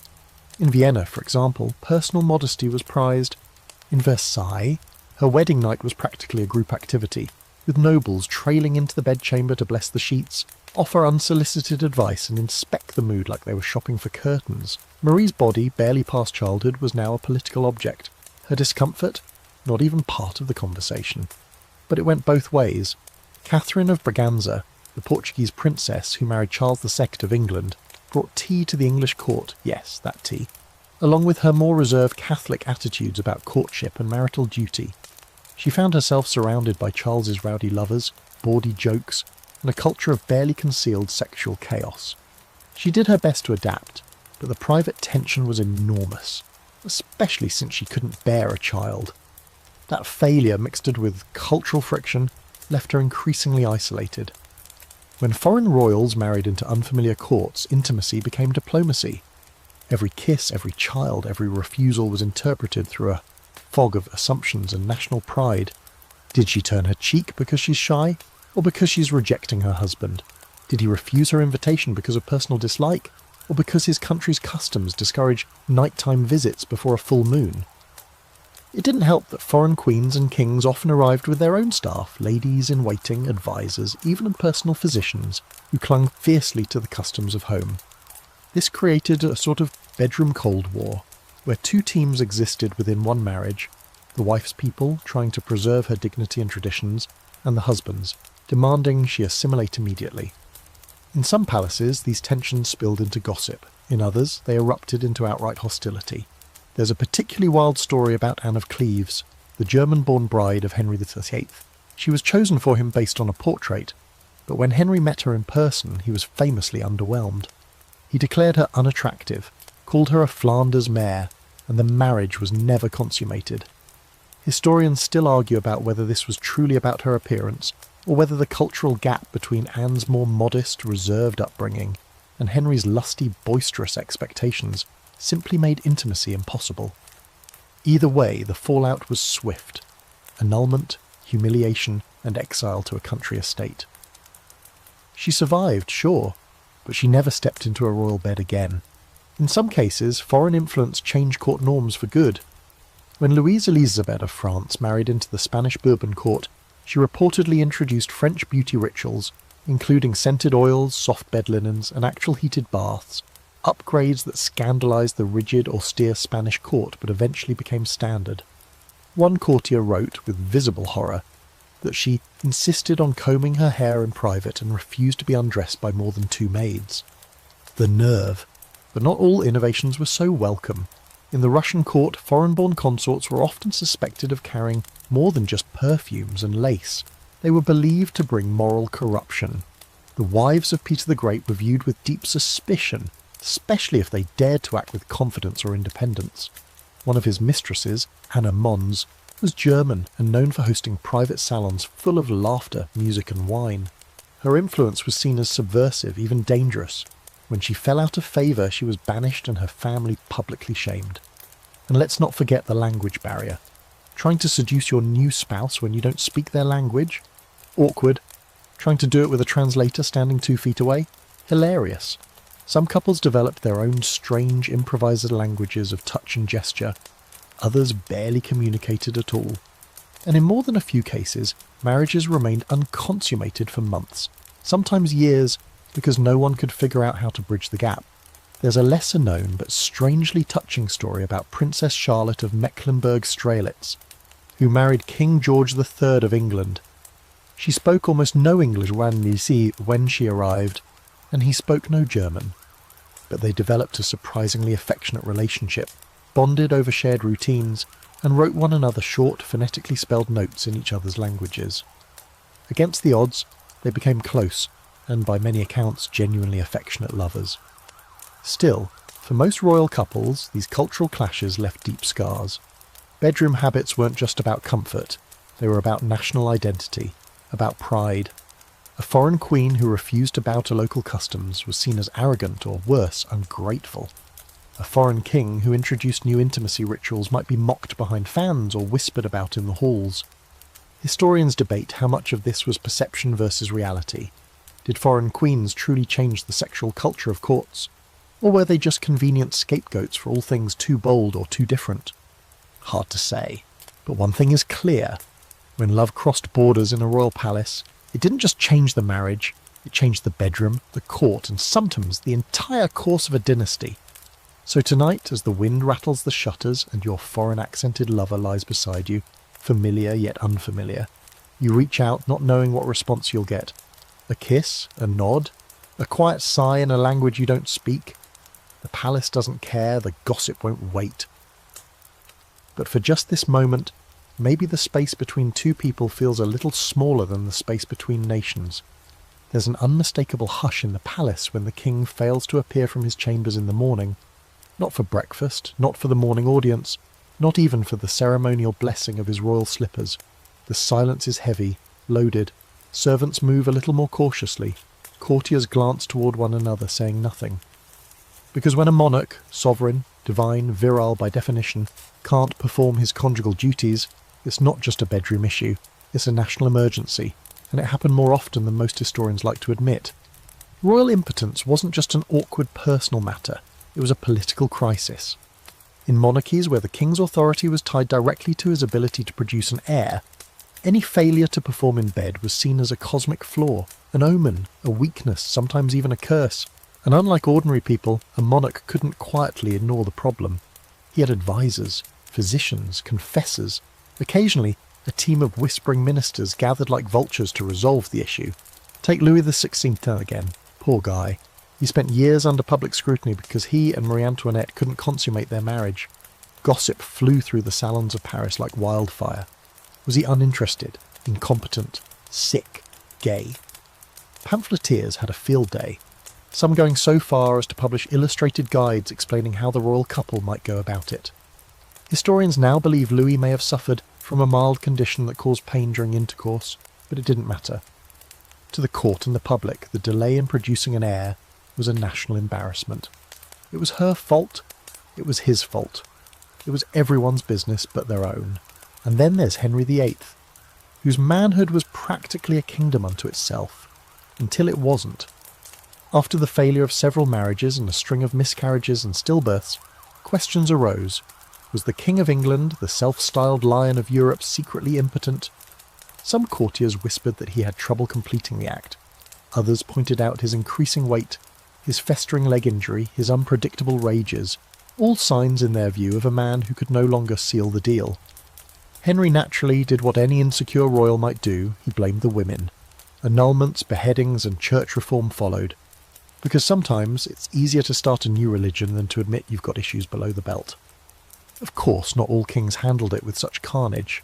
In Spain, Charles II, already known as the Bewitched, due to his severe physical and mental disabilities, was widely believed to be impotent. His 2 marriages produced no children, and his court was obsessed with figuring out why. Court physicians examined him. Religious officials prayed over him. Rumours of witchcraft swirled. One theory proposed that he had been hexed in the womb, cursed never to reproduce. There was even talk that he didn't fully understand what sex involved. The scrutiny was relentless. The irony? By the time anyone admitted the problem couldn't be fixed, the Habsburg line was on its last legs, and Europe was headed toward war over who got the Spanish throne. But impotence wasn't just a royal concern, it also affected noblemen, dukes, and princes whose sexual prowess determined whether or not they could hold power. In France, the king could legally annul a marriage if it wasn't consummated, but only if he had medical witnesses to prove it, which meant that some unfortunate lords were required to undergo humiliating examinations to assess whether they were, as the legal document so delicately put it, able to perform the act of marriage. These weren't subtle affairs. They involved physicians, sometimes clergy, and, brace yourself, public testimonies from wives about their husbands' failures. Yes, people stood in court and described in detail just how disappointing their wedding night had been. Even worse. In rare cases, noblemen were forced to demonstrate their virility in front of witnesses to prove their ability. You'd think this was fiction. It's not. During particularly contentious annulment trials in Renaissance Italy, men were sometimes made to engage in simulated marital activity under the supervision of court-appointed experts. This wasn't entertainment. It was law. A tragic mix of shame, pressure, and invasive bureaucracy. For royal women, impotence was just as damaging, though cloaked in different language. If the husband couldn't perform, the wife was still blamed for failing to inspire him. She might be called cold, barren, or witch-like. Some queens, desperate to avoid disgrace, agreed to quiet annulments or allowed the king to take a mistress while keeping their titles intact. Others fought back. Catherine of Aragon, for instance, fiercely denied Henry VIII's claims that their marriage had never been consummated. Her insistence, made in front of cardinals and nobles, was more than personal, it was political survival. And if the court believed a queen's husband was impotent, rumours of alternative conception began to bubble. Was the child really his? Was a lover involved? Was the lineage even legitimate? Entire lines of succession teetered on the edge of these whispered doubts.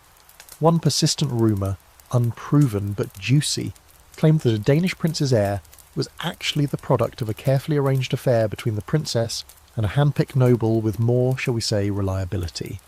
True or not, it shows how deeply the issue of virility was tied to dynasty, and how far people would go to preserve an illusion of potency. One of the oddest fringe practices related to impotence came from parts of Eastern Europe, where some nobles swore by magical belts, and charm rings supposedly blessed by holy men to restore masculine power. These were worn at night, and sometimes during intercourse itself. One ring, now housed in a museum, bears the Latin inscription Vires Domini, the strength of the Lord. It's not entirely clear which lord they meant, but the desperation speaks for itself.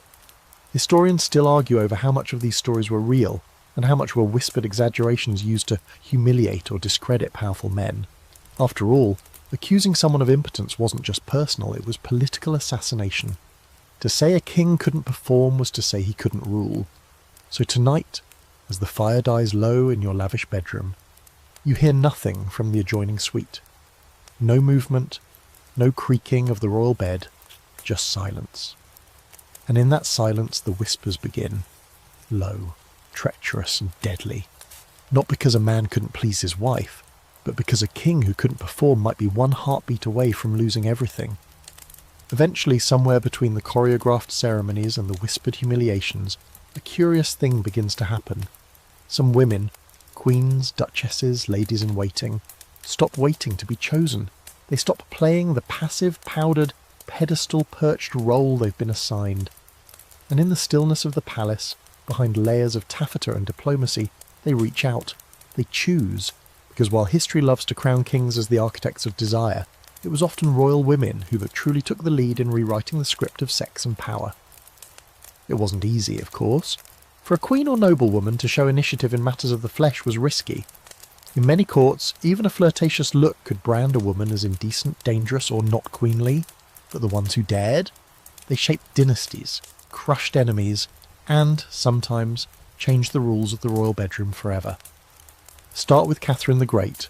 No, not the ridiculous horse rumour, which is nonsense by the way, but the actual woman, Empress of Russia, intellectual reformer, and yes, a woman with a strong sexual appetite and zero patience for being told no. Catherine chose her lovers personally, often grooming them through flirty correspondence or invitations to her court. She didn't care if the man was younger or less noble. She cared if he was clever, loyal, and available. Her lovers weren't just eye candy, they were confidants, sometimes even political allies. And if they lost her interest, she gave them a pension, a title, and a polite exit. Classy. Then there's Marguerite de Valois, the infamous Queen Margot of France, whose lovers numbered more than most of her male contemporaries. She was beautiful, yes, but also dangerously smart.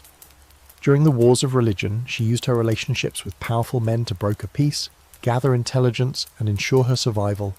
Her sexual freedom was so legendary that pamphlets painted her as a nymphomaniac. But read between the lines and it's clear, she wasn't scandalous. She was strategic, and she wasn't alone. In England, Bess of Hardwick, a commoner turned countess, married 4 times, each time gaining more wealth and influence. While not a royal herself, her mastery of marital politics allowed her to build one of the most powerful family dynasties of the Elizabethan era. She understood that intimacy wasn't just about the bedroom, it was about contracts, alliances, and leverage, and she used it repeatedly to her advantage. Even queens who didn't openly take lovers found subtle ways to flip the script.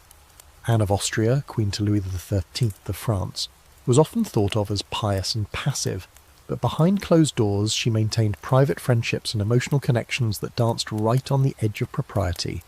When accused of having an affair with the Duke of Buckingham, she didn't deny it outright.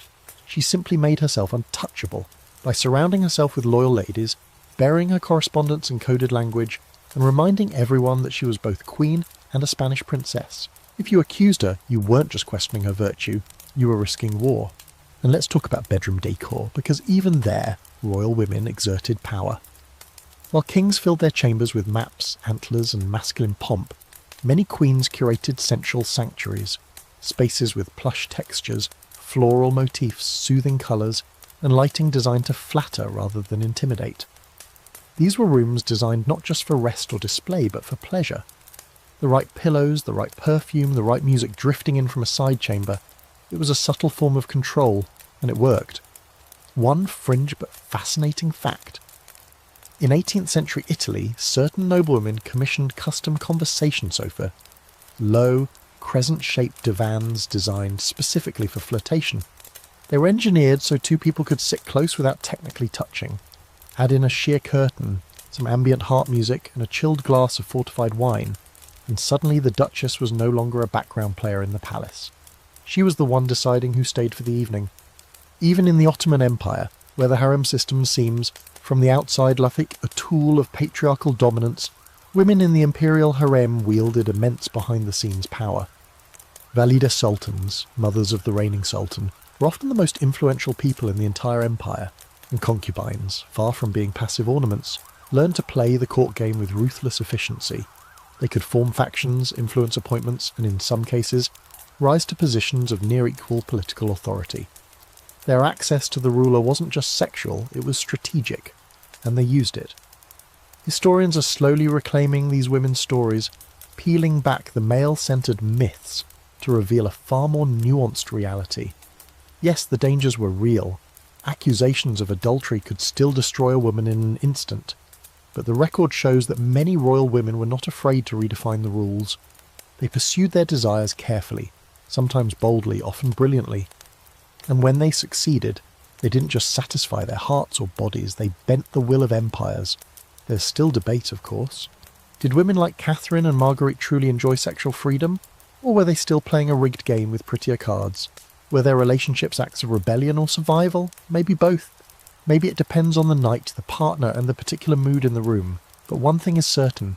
These women didn't just receive affection, they directed it. They wrote letters laced with clever wordplay. They selected their perfumes to leave trails on purpose. They hosted private salons where conversations hovered just above scandal. They knew the value of a glance, the weight of a whisper. And most importantly, they weren't waiting to be invited into the bedroom. They were unlocking the door themselves. So tonight, as you lie beneath that embroidered canopy and consider the silence beside you, whether from absence or indifference, you turn on your side and face the candlelight. Maybe tomorrow you'll choose. Not just how you love, but who. Maybe the Queen isn't waiting anymore. Maybe, just maybe, she's done playing nice. The palace is quiet again, but not with sleep. It's that charged, unnatural stillness, the kind that happens when everyone is pretending not to see what they've already noticed. Eyes glance away too quickly. Conversations shift just a beat too fast. Because while royal love affairs were scandal enough, what really made the walls shudder were the ones that couldn't be named. The glances not just across ranks or political lines, but across gender lines. Tonight, we step into the shadowy realm of same-sex desire in royal palaces, where the risks were enormous, the rewards fleeting, and the truth still tangled in centuries of secrets. This isn't a modern invention. Same-sex relationships, emotional, romantic, sexual, have existed in every era, including inside the world's most opulent palaces.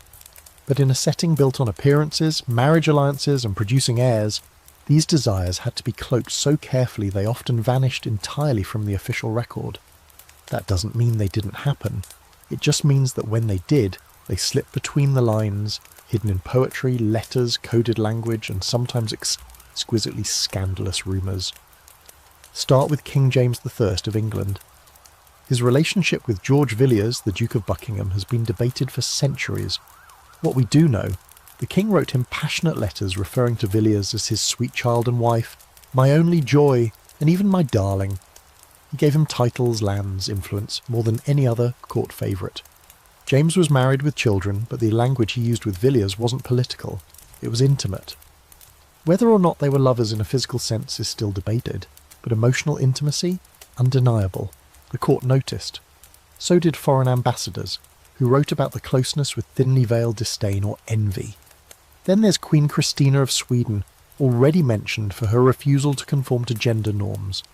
Christina wore men's clothing, refused to marry, and surrounded herself with beautiful, educated women. Her most famous companion, Ebba Sparre, was described by Christina as her bedfellow and beloved. Christina's letters to Ebba are loaded with longing, praise, and romantic metaphors. Live only for me, she wrote. Remember me always, and never forget the one who loves you more than life. It's impossible to read those words and not feel the pulse of real, if forbidden, affection.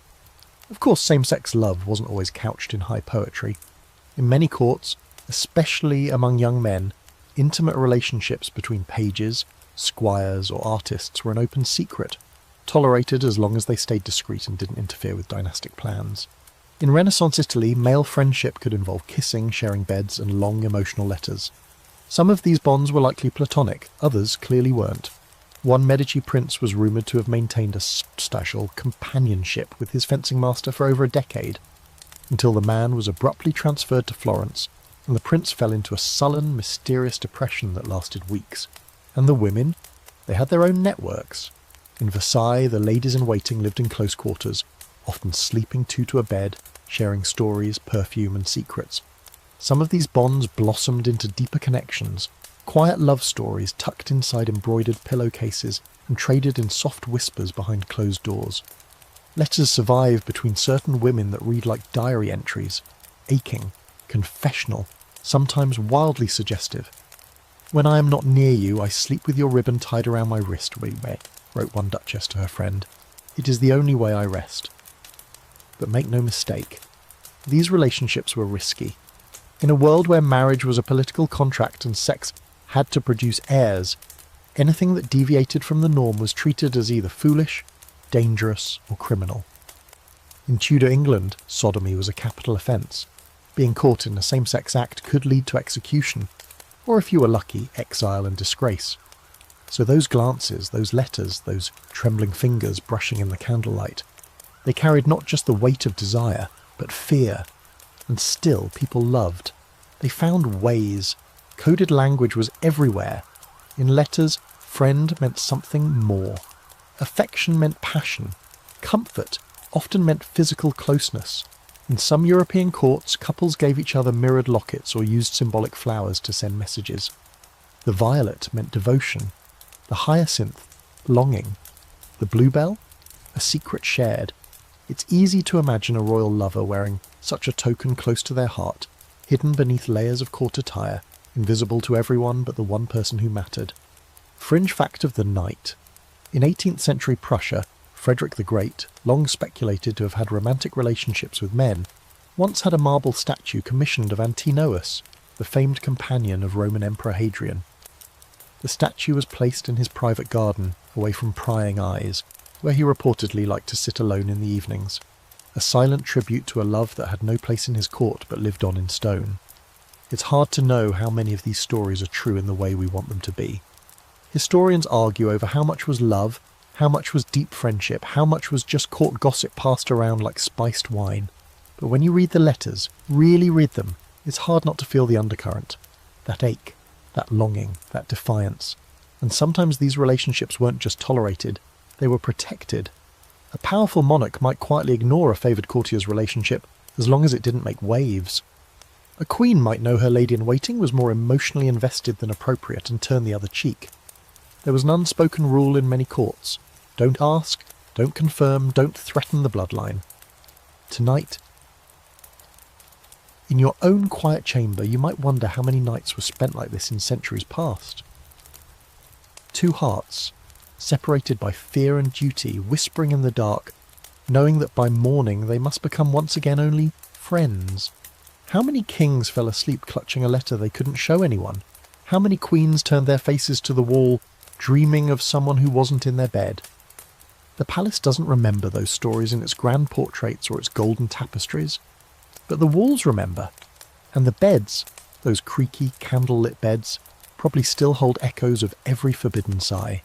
The candle flickers beside your bed, and from somewhere in the corridors of the palace a bell tolls midnight. Another day, another ceremony, another round of silk robes and whispered glances. But you, lying in this grand room stuffed with velvet and expectation, feel the ache of something heavier. Not lust, not love, not even ambition, but guilt. Because even in palaces where every pleasure is carved into marble, there's always one set of eyes watching that no servant, lover or courtier can avoid. Gods. And for many kings and queens, the pull of desire was never fully separate from the cold, sharp edge of religious guilt. In some courts, especially Catholic ones, the line between passion and sin was a razor's width. Sex was allowed, required even, but only under the right conditions, within marriage, for procreation, and preferably without too much enjoyment. If you were too eager, too experimental, or too frequent, it could be seen as lustful.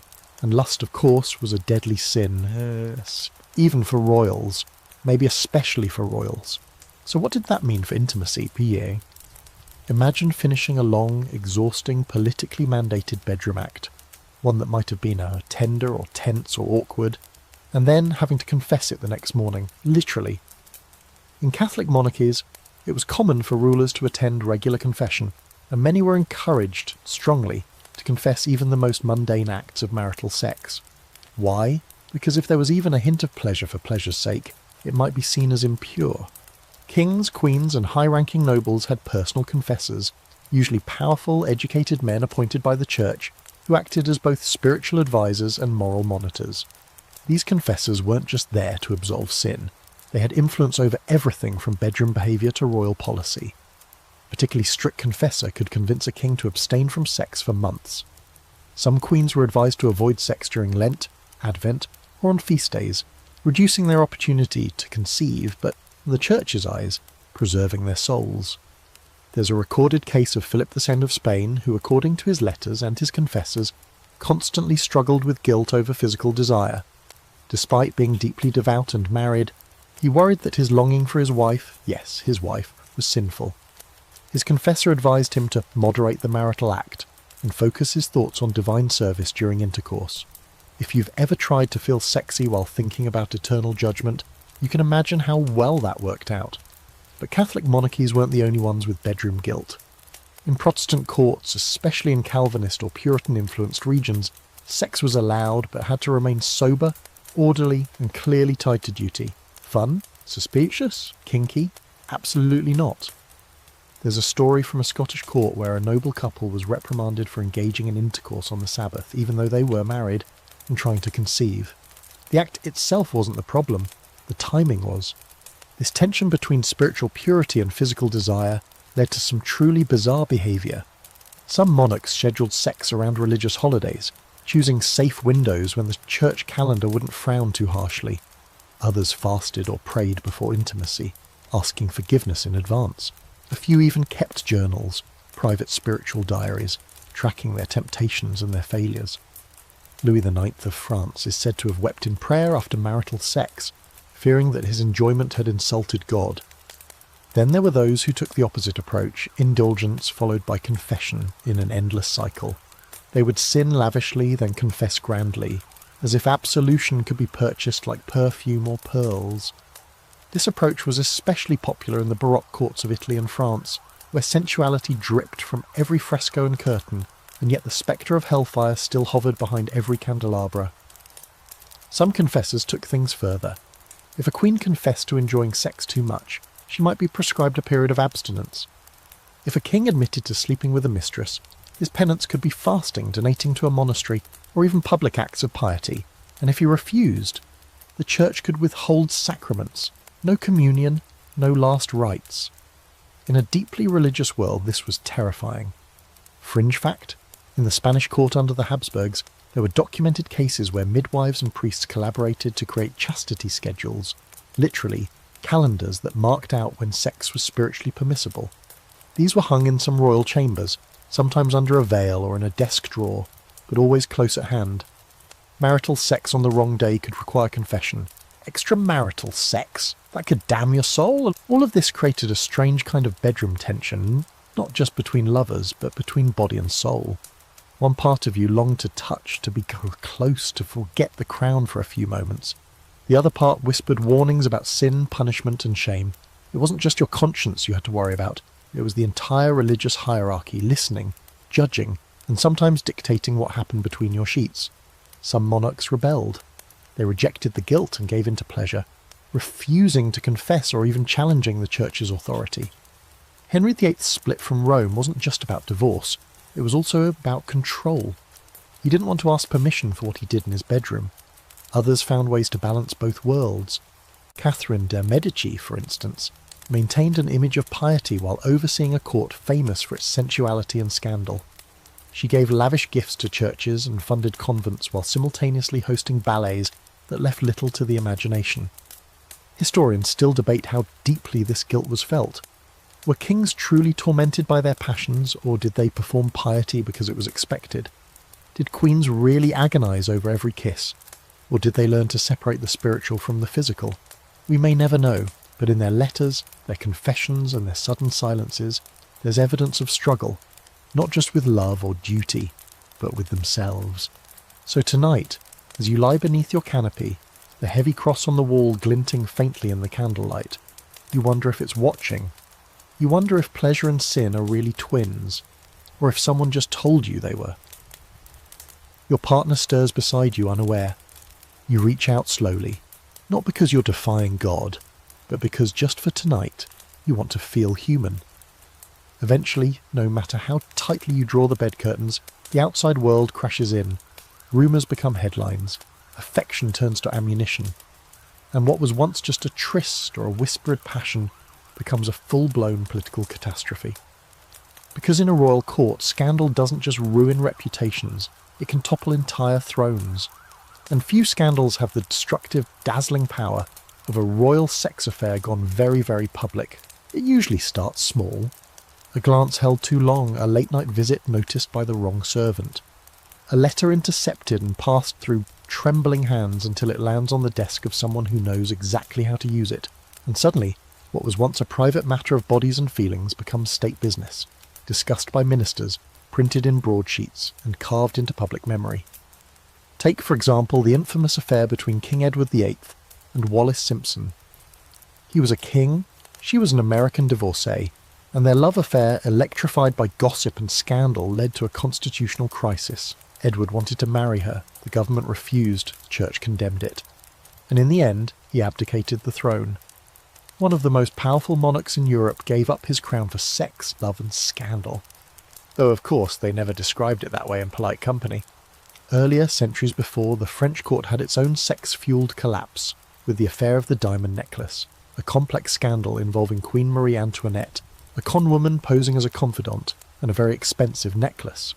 The Queen had no part in the theft, but rumours that she had orchestrated the deal to satisfy her alleged lover spread like wildfire. The French public, already furious with the monarchy, latched onto the tale. It painted Marie as vain, manipulative and sexually corrupt. And although the revolution had many causes, this scandal helped set the public mood on fire.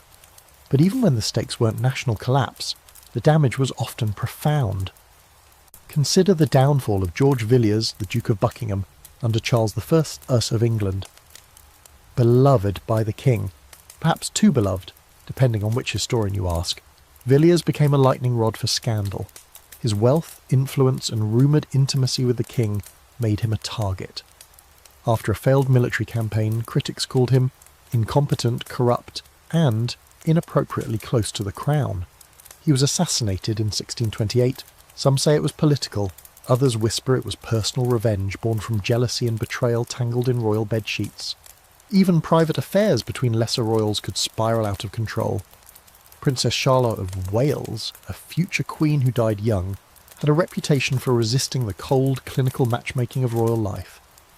She fell in love with Prince Leopold, yes, but her early romantic entanglements were scrutinised, criticised and nearly cost her everything. The idea that a princess might pursue her own desires, choose her own husband, or, heaven forbid, express her feelings publicly was considered borderline treasonous. Love wasn't supposed to be her choice, it was supposed to be her duty. The court of Versailles, always the gold standard of decadence, practically invented the modern sex scandal. Madame de Montespan, mistress to Louis XIV, found herself at the heart of the Affaire des Poisons, a tangled web of black masses, alleged baby sacrifices, and love potions. Whether or not she was guilty didn't really matter. Her reputation was destroyed. Louis distanced himself. Her former friends abandoned her. She died quietly in a convent, the echo of her once golden name fading behind stone walls. Scandals like these were more than juicy gossip. They were weapons. Factions within the palace used them to destroy rivals. Ministers whispered them to foreign ambassadors. Writers printed them in pamphlets passed out in marketplaces. One night of passion, real or imagined, could be turned into a political coup if the right person decided to leak the right detail to the wrong hands. Sometimes it wasn't even real. Accusations could be fabricated, especially if a noblewoman was gaining too much power or a favoured advisor needed to be removed. A well-placed rumour about a compromising letter or an unescorted midnight walk could lead to interrogation, exile, or worse.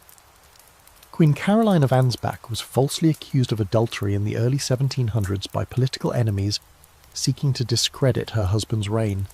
The charges didn't stick, but the stain remained, whispered in corners long after her death.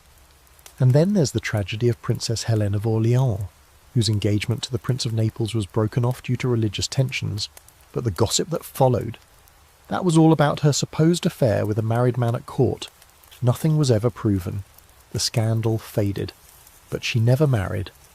Her name became a cautionary tale, not of rebellion or romance, but of the cost of being watched too closely. In some cases, scandal didn't destroy, it elevated. Royal mistresses who were smart enough to manipulate public opinion could use their notoriety as power.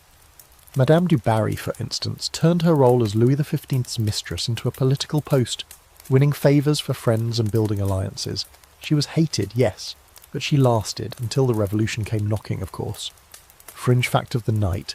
In early 18th century Russia, some nobles held scandal diaries, small personal journals where they wrote down every whispered rumour and bit of gossip they heard.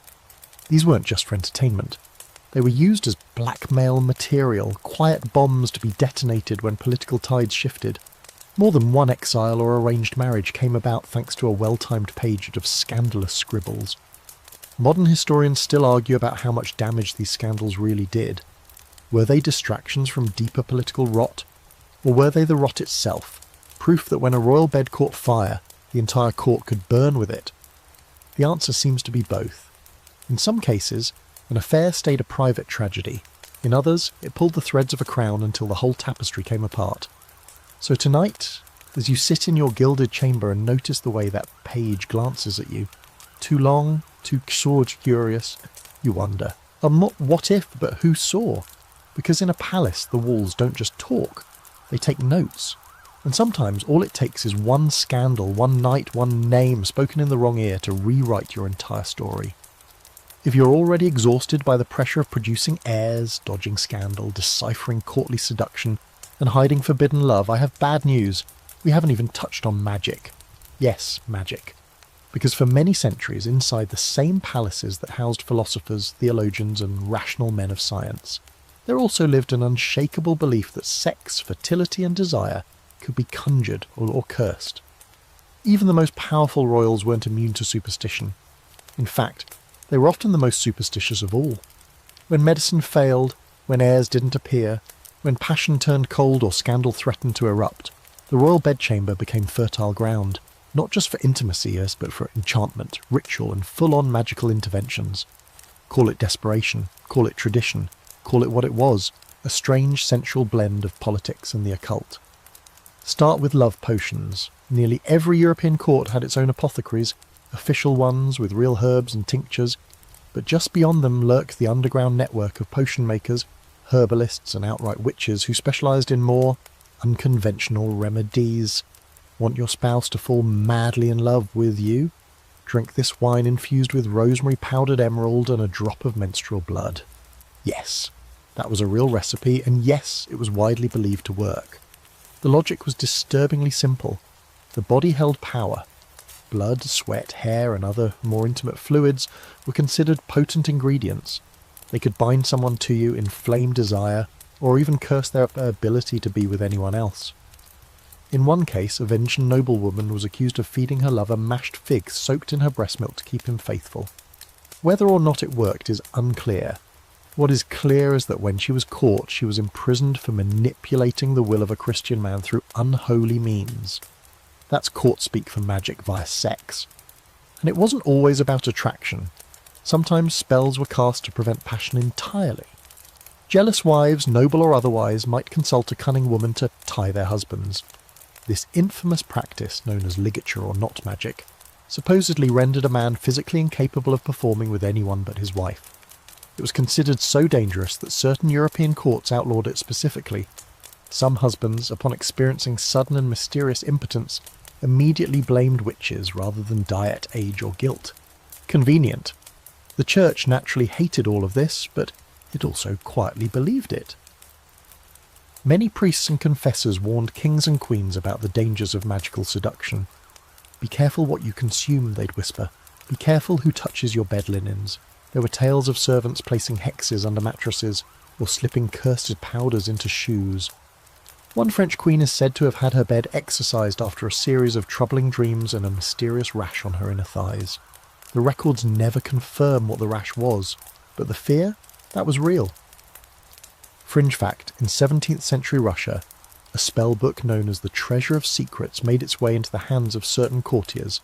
It included such delightful incantations as how to ensure your husband returns to your bed, and how to make a woman fall for you using bare saliva. No one talks about it in official documents, but scribbled marginalia in noblemen's journals suggest that these things were tried. More than once. There were also charms meant to increase fertility, amulets worn around the waist, talismans tied to the bedpost, carved stones slipped under pillows. In some courts, royal couples were encouraged to sleep with relics, bones of saints, bits of holy fabric, or even dried flowers blessed by mystics. These were meant to inspire conception or purify the union. And if a queen suffered multiple miscarriages, the court might call in a healer, a mystic, or a cunning woman to unblock the womb with prayer, herbs, and occasionally ritual fumigation of the uterus. Not pleasant, not effective, but disturbingly common. It got darker when rivals became involved. A jilted mistress, denied status or dismissed without grace, might seek revenge, not with daggers or letters, but with hexes. One notorious case involved a noblewoman who, after being dismissed from court, allegedly commissioned a doll carved in the image of her former lover. She pricked it with pins, buried it under moonlight. Within weeks, the man fell ill.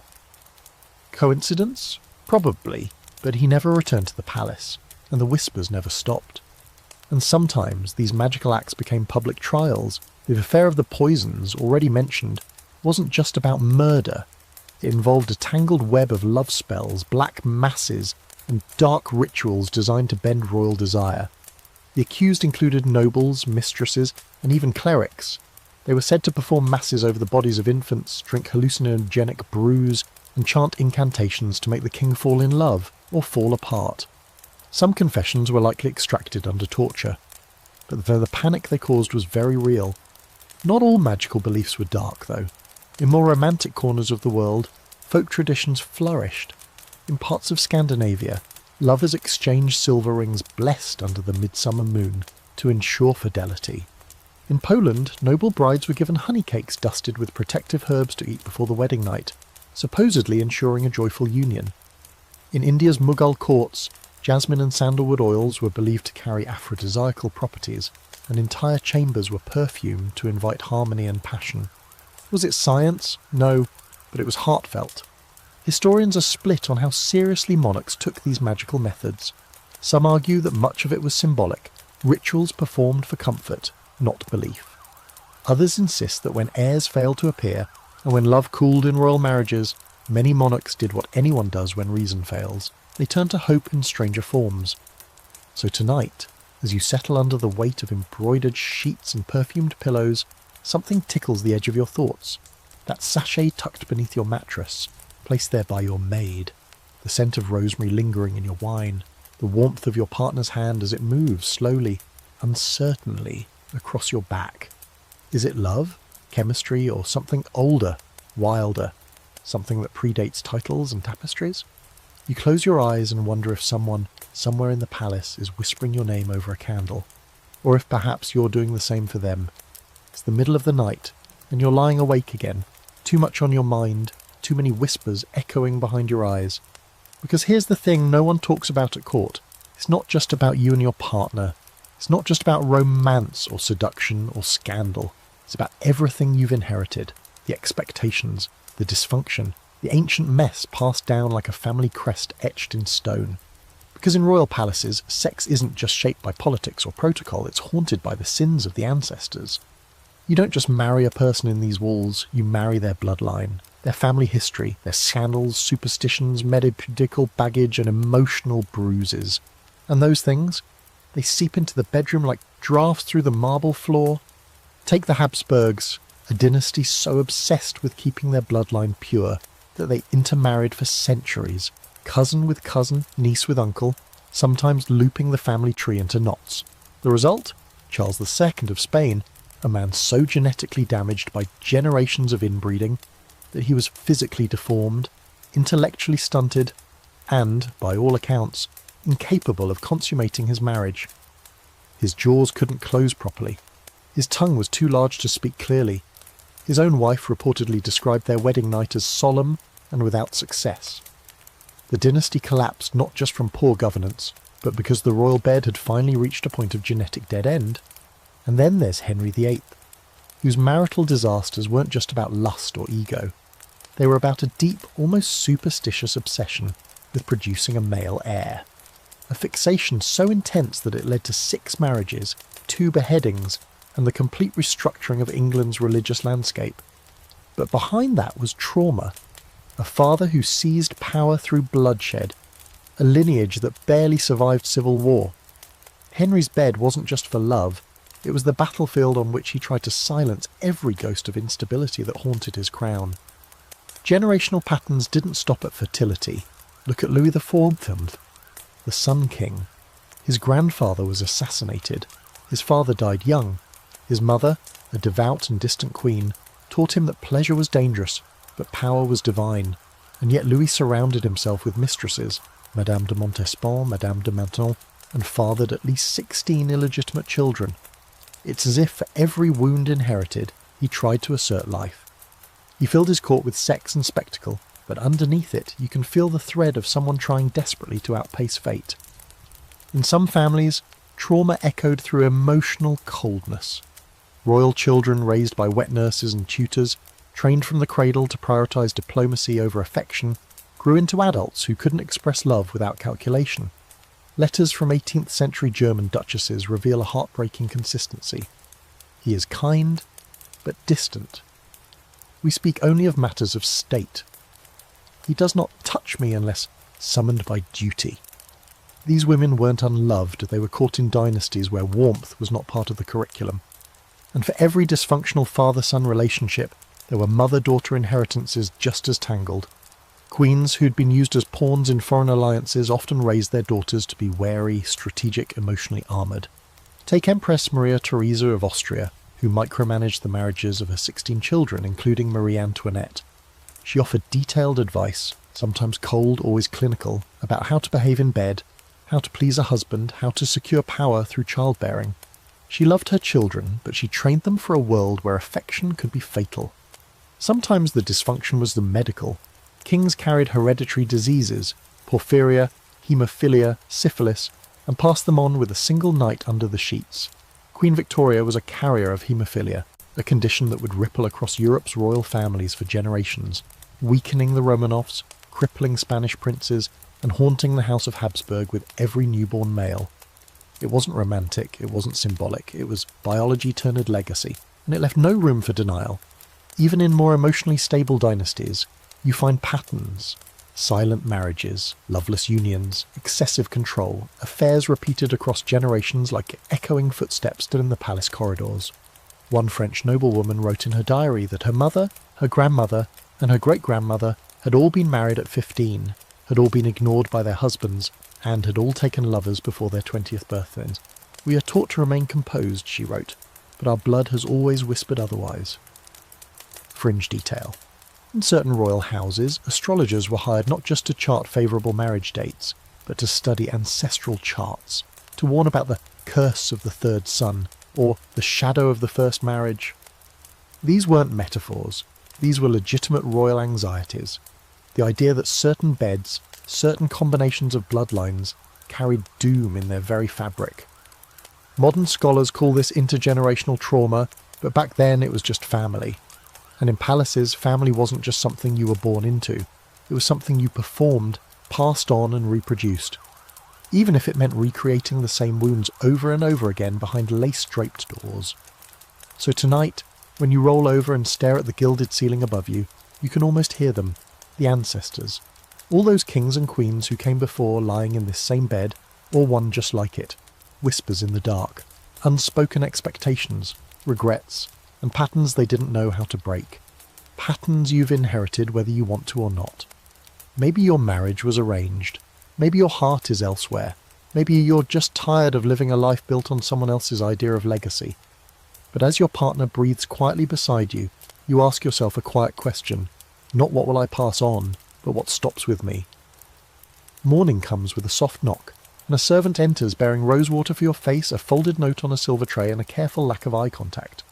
It's all so polished, so practiced, but behind every gesture, every tilt of the tray and every rustle of silk, there's a secret everyone understands but no one says aloud. The real power in the palace doesn't always sit on a throne. Sometimes it walks quietly, listens closely, and changes history without ever speaking above a whisper.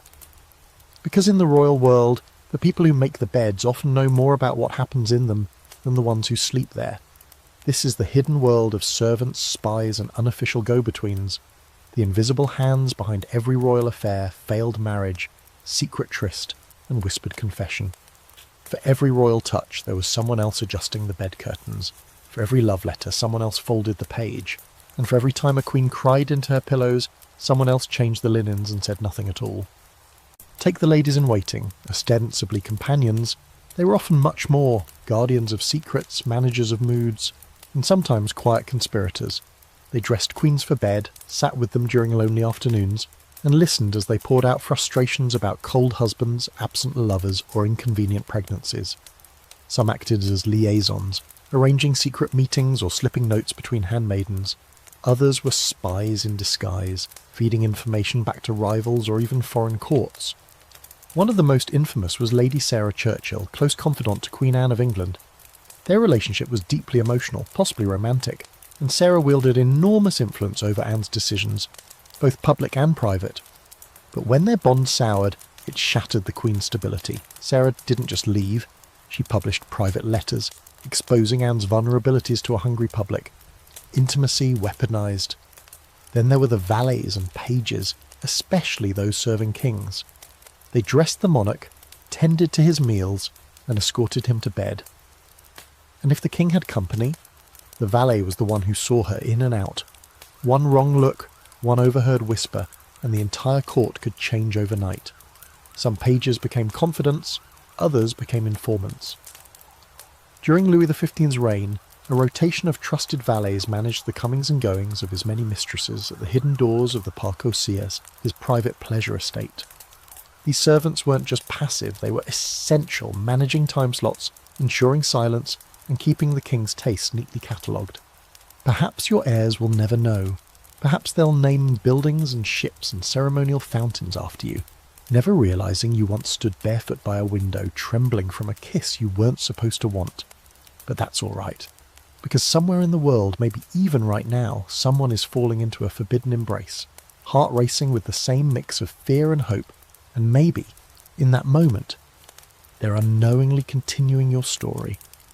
Because the truth is this: palaces don't just house power, they house the entire messy spectrum of human desire. Passion, regret, joy, restraint. The night you met their eyes across the banquet, the morning you couldn't say goodbye, the letter you never sent, the marriage that started in frost and ended in warmth. All of it mattered, even the parts no one believed. And now, as you close your eyes for the final time, you don't see a crown, or a throne, or a tapestry bearing your family's name. You see the candlelight, you feel the touch, you hear the laugh, and in that moment you know the palace remembers, and so will someone else. And now, with the palace dimmed and the candles flickering out, we come to the soft exhale at the end of our long journey. You've wandered through whispered hallways and creaking four-post beds, through centuries of secret letters, forbidden touches, arranged vows, and hearts that beat too fast in too public a place. You've lived a dozen lives: queen, mistress, valet, husband, traitor, confessor. You've witnessed seduction and suspicion, affection and betrayal, births and breakdowns, all framed in brocade and expectation. And now we rest. You've learned what few get to see, that inside every royal bedchamber, beneath all the gold and ceremony, lived something stubbornly, beautifully human. Not myths, not marble, just people, flawed, frightened, impulsive, aching. Some were clever, some cruel, many lonely. All of them, in their own way, reaching for connection in a place designed to isolate them. Whether through a glance across a ballroom or a letter folded under a pillow, they tried. And that effort, that messy, deeply mortal effort, is what echoes loudest in these stories. Maybe you see yourself in some of them, maybe not in their titles or their silks, but in their choices, the ones made out of duty, the ones made out of desperation, the ones made when no one was looking. You don't need a crown to know what it's like to want someone you shouldn't, or to stay when your heart already left, or to risk everything for a kiss you'll only get once. So tonight, as you lie back and let the quiet settle around you like velvet, know this: Every palace holds secrets, but none greater than the ones you carry in your own bones. Love, lust, memory, regret. They are not royal, they're just real. And in the hush of history, it's the real that lingers longest. Sleep well, dream softly, and remember, your story matters too.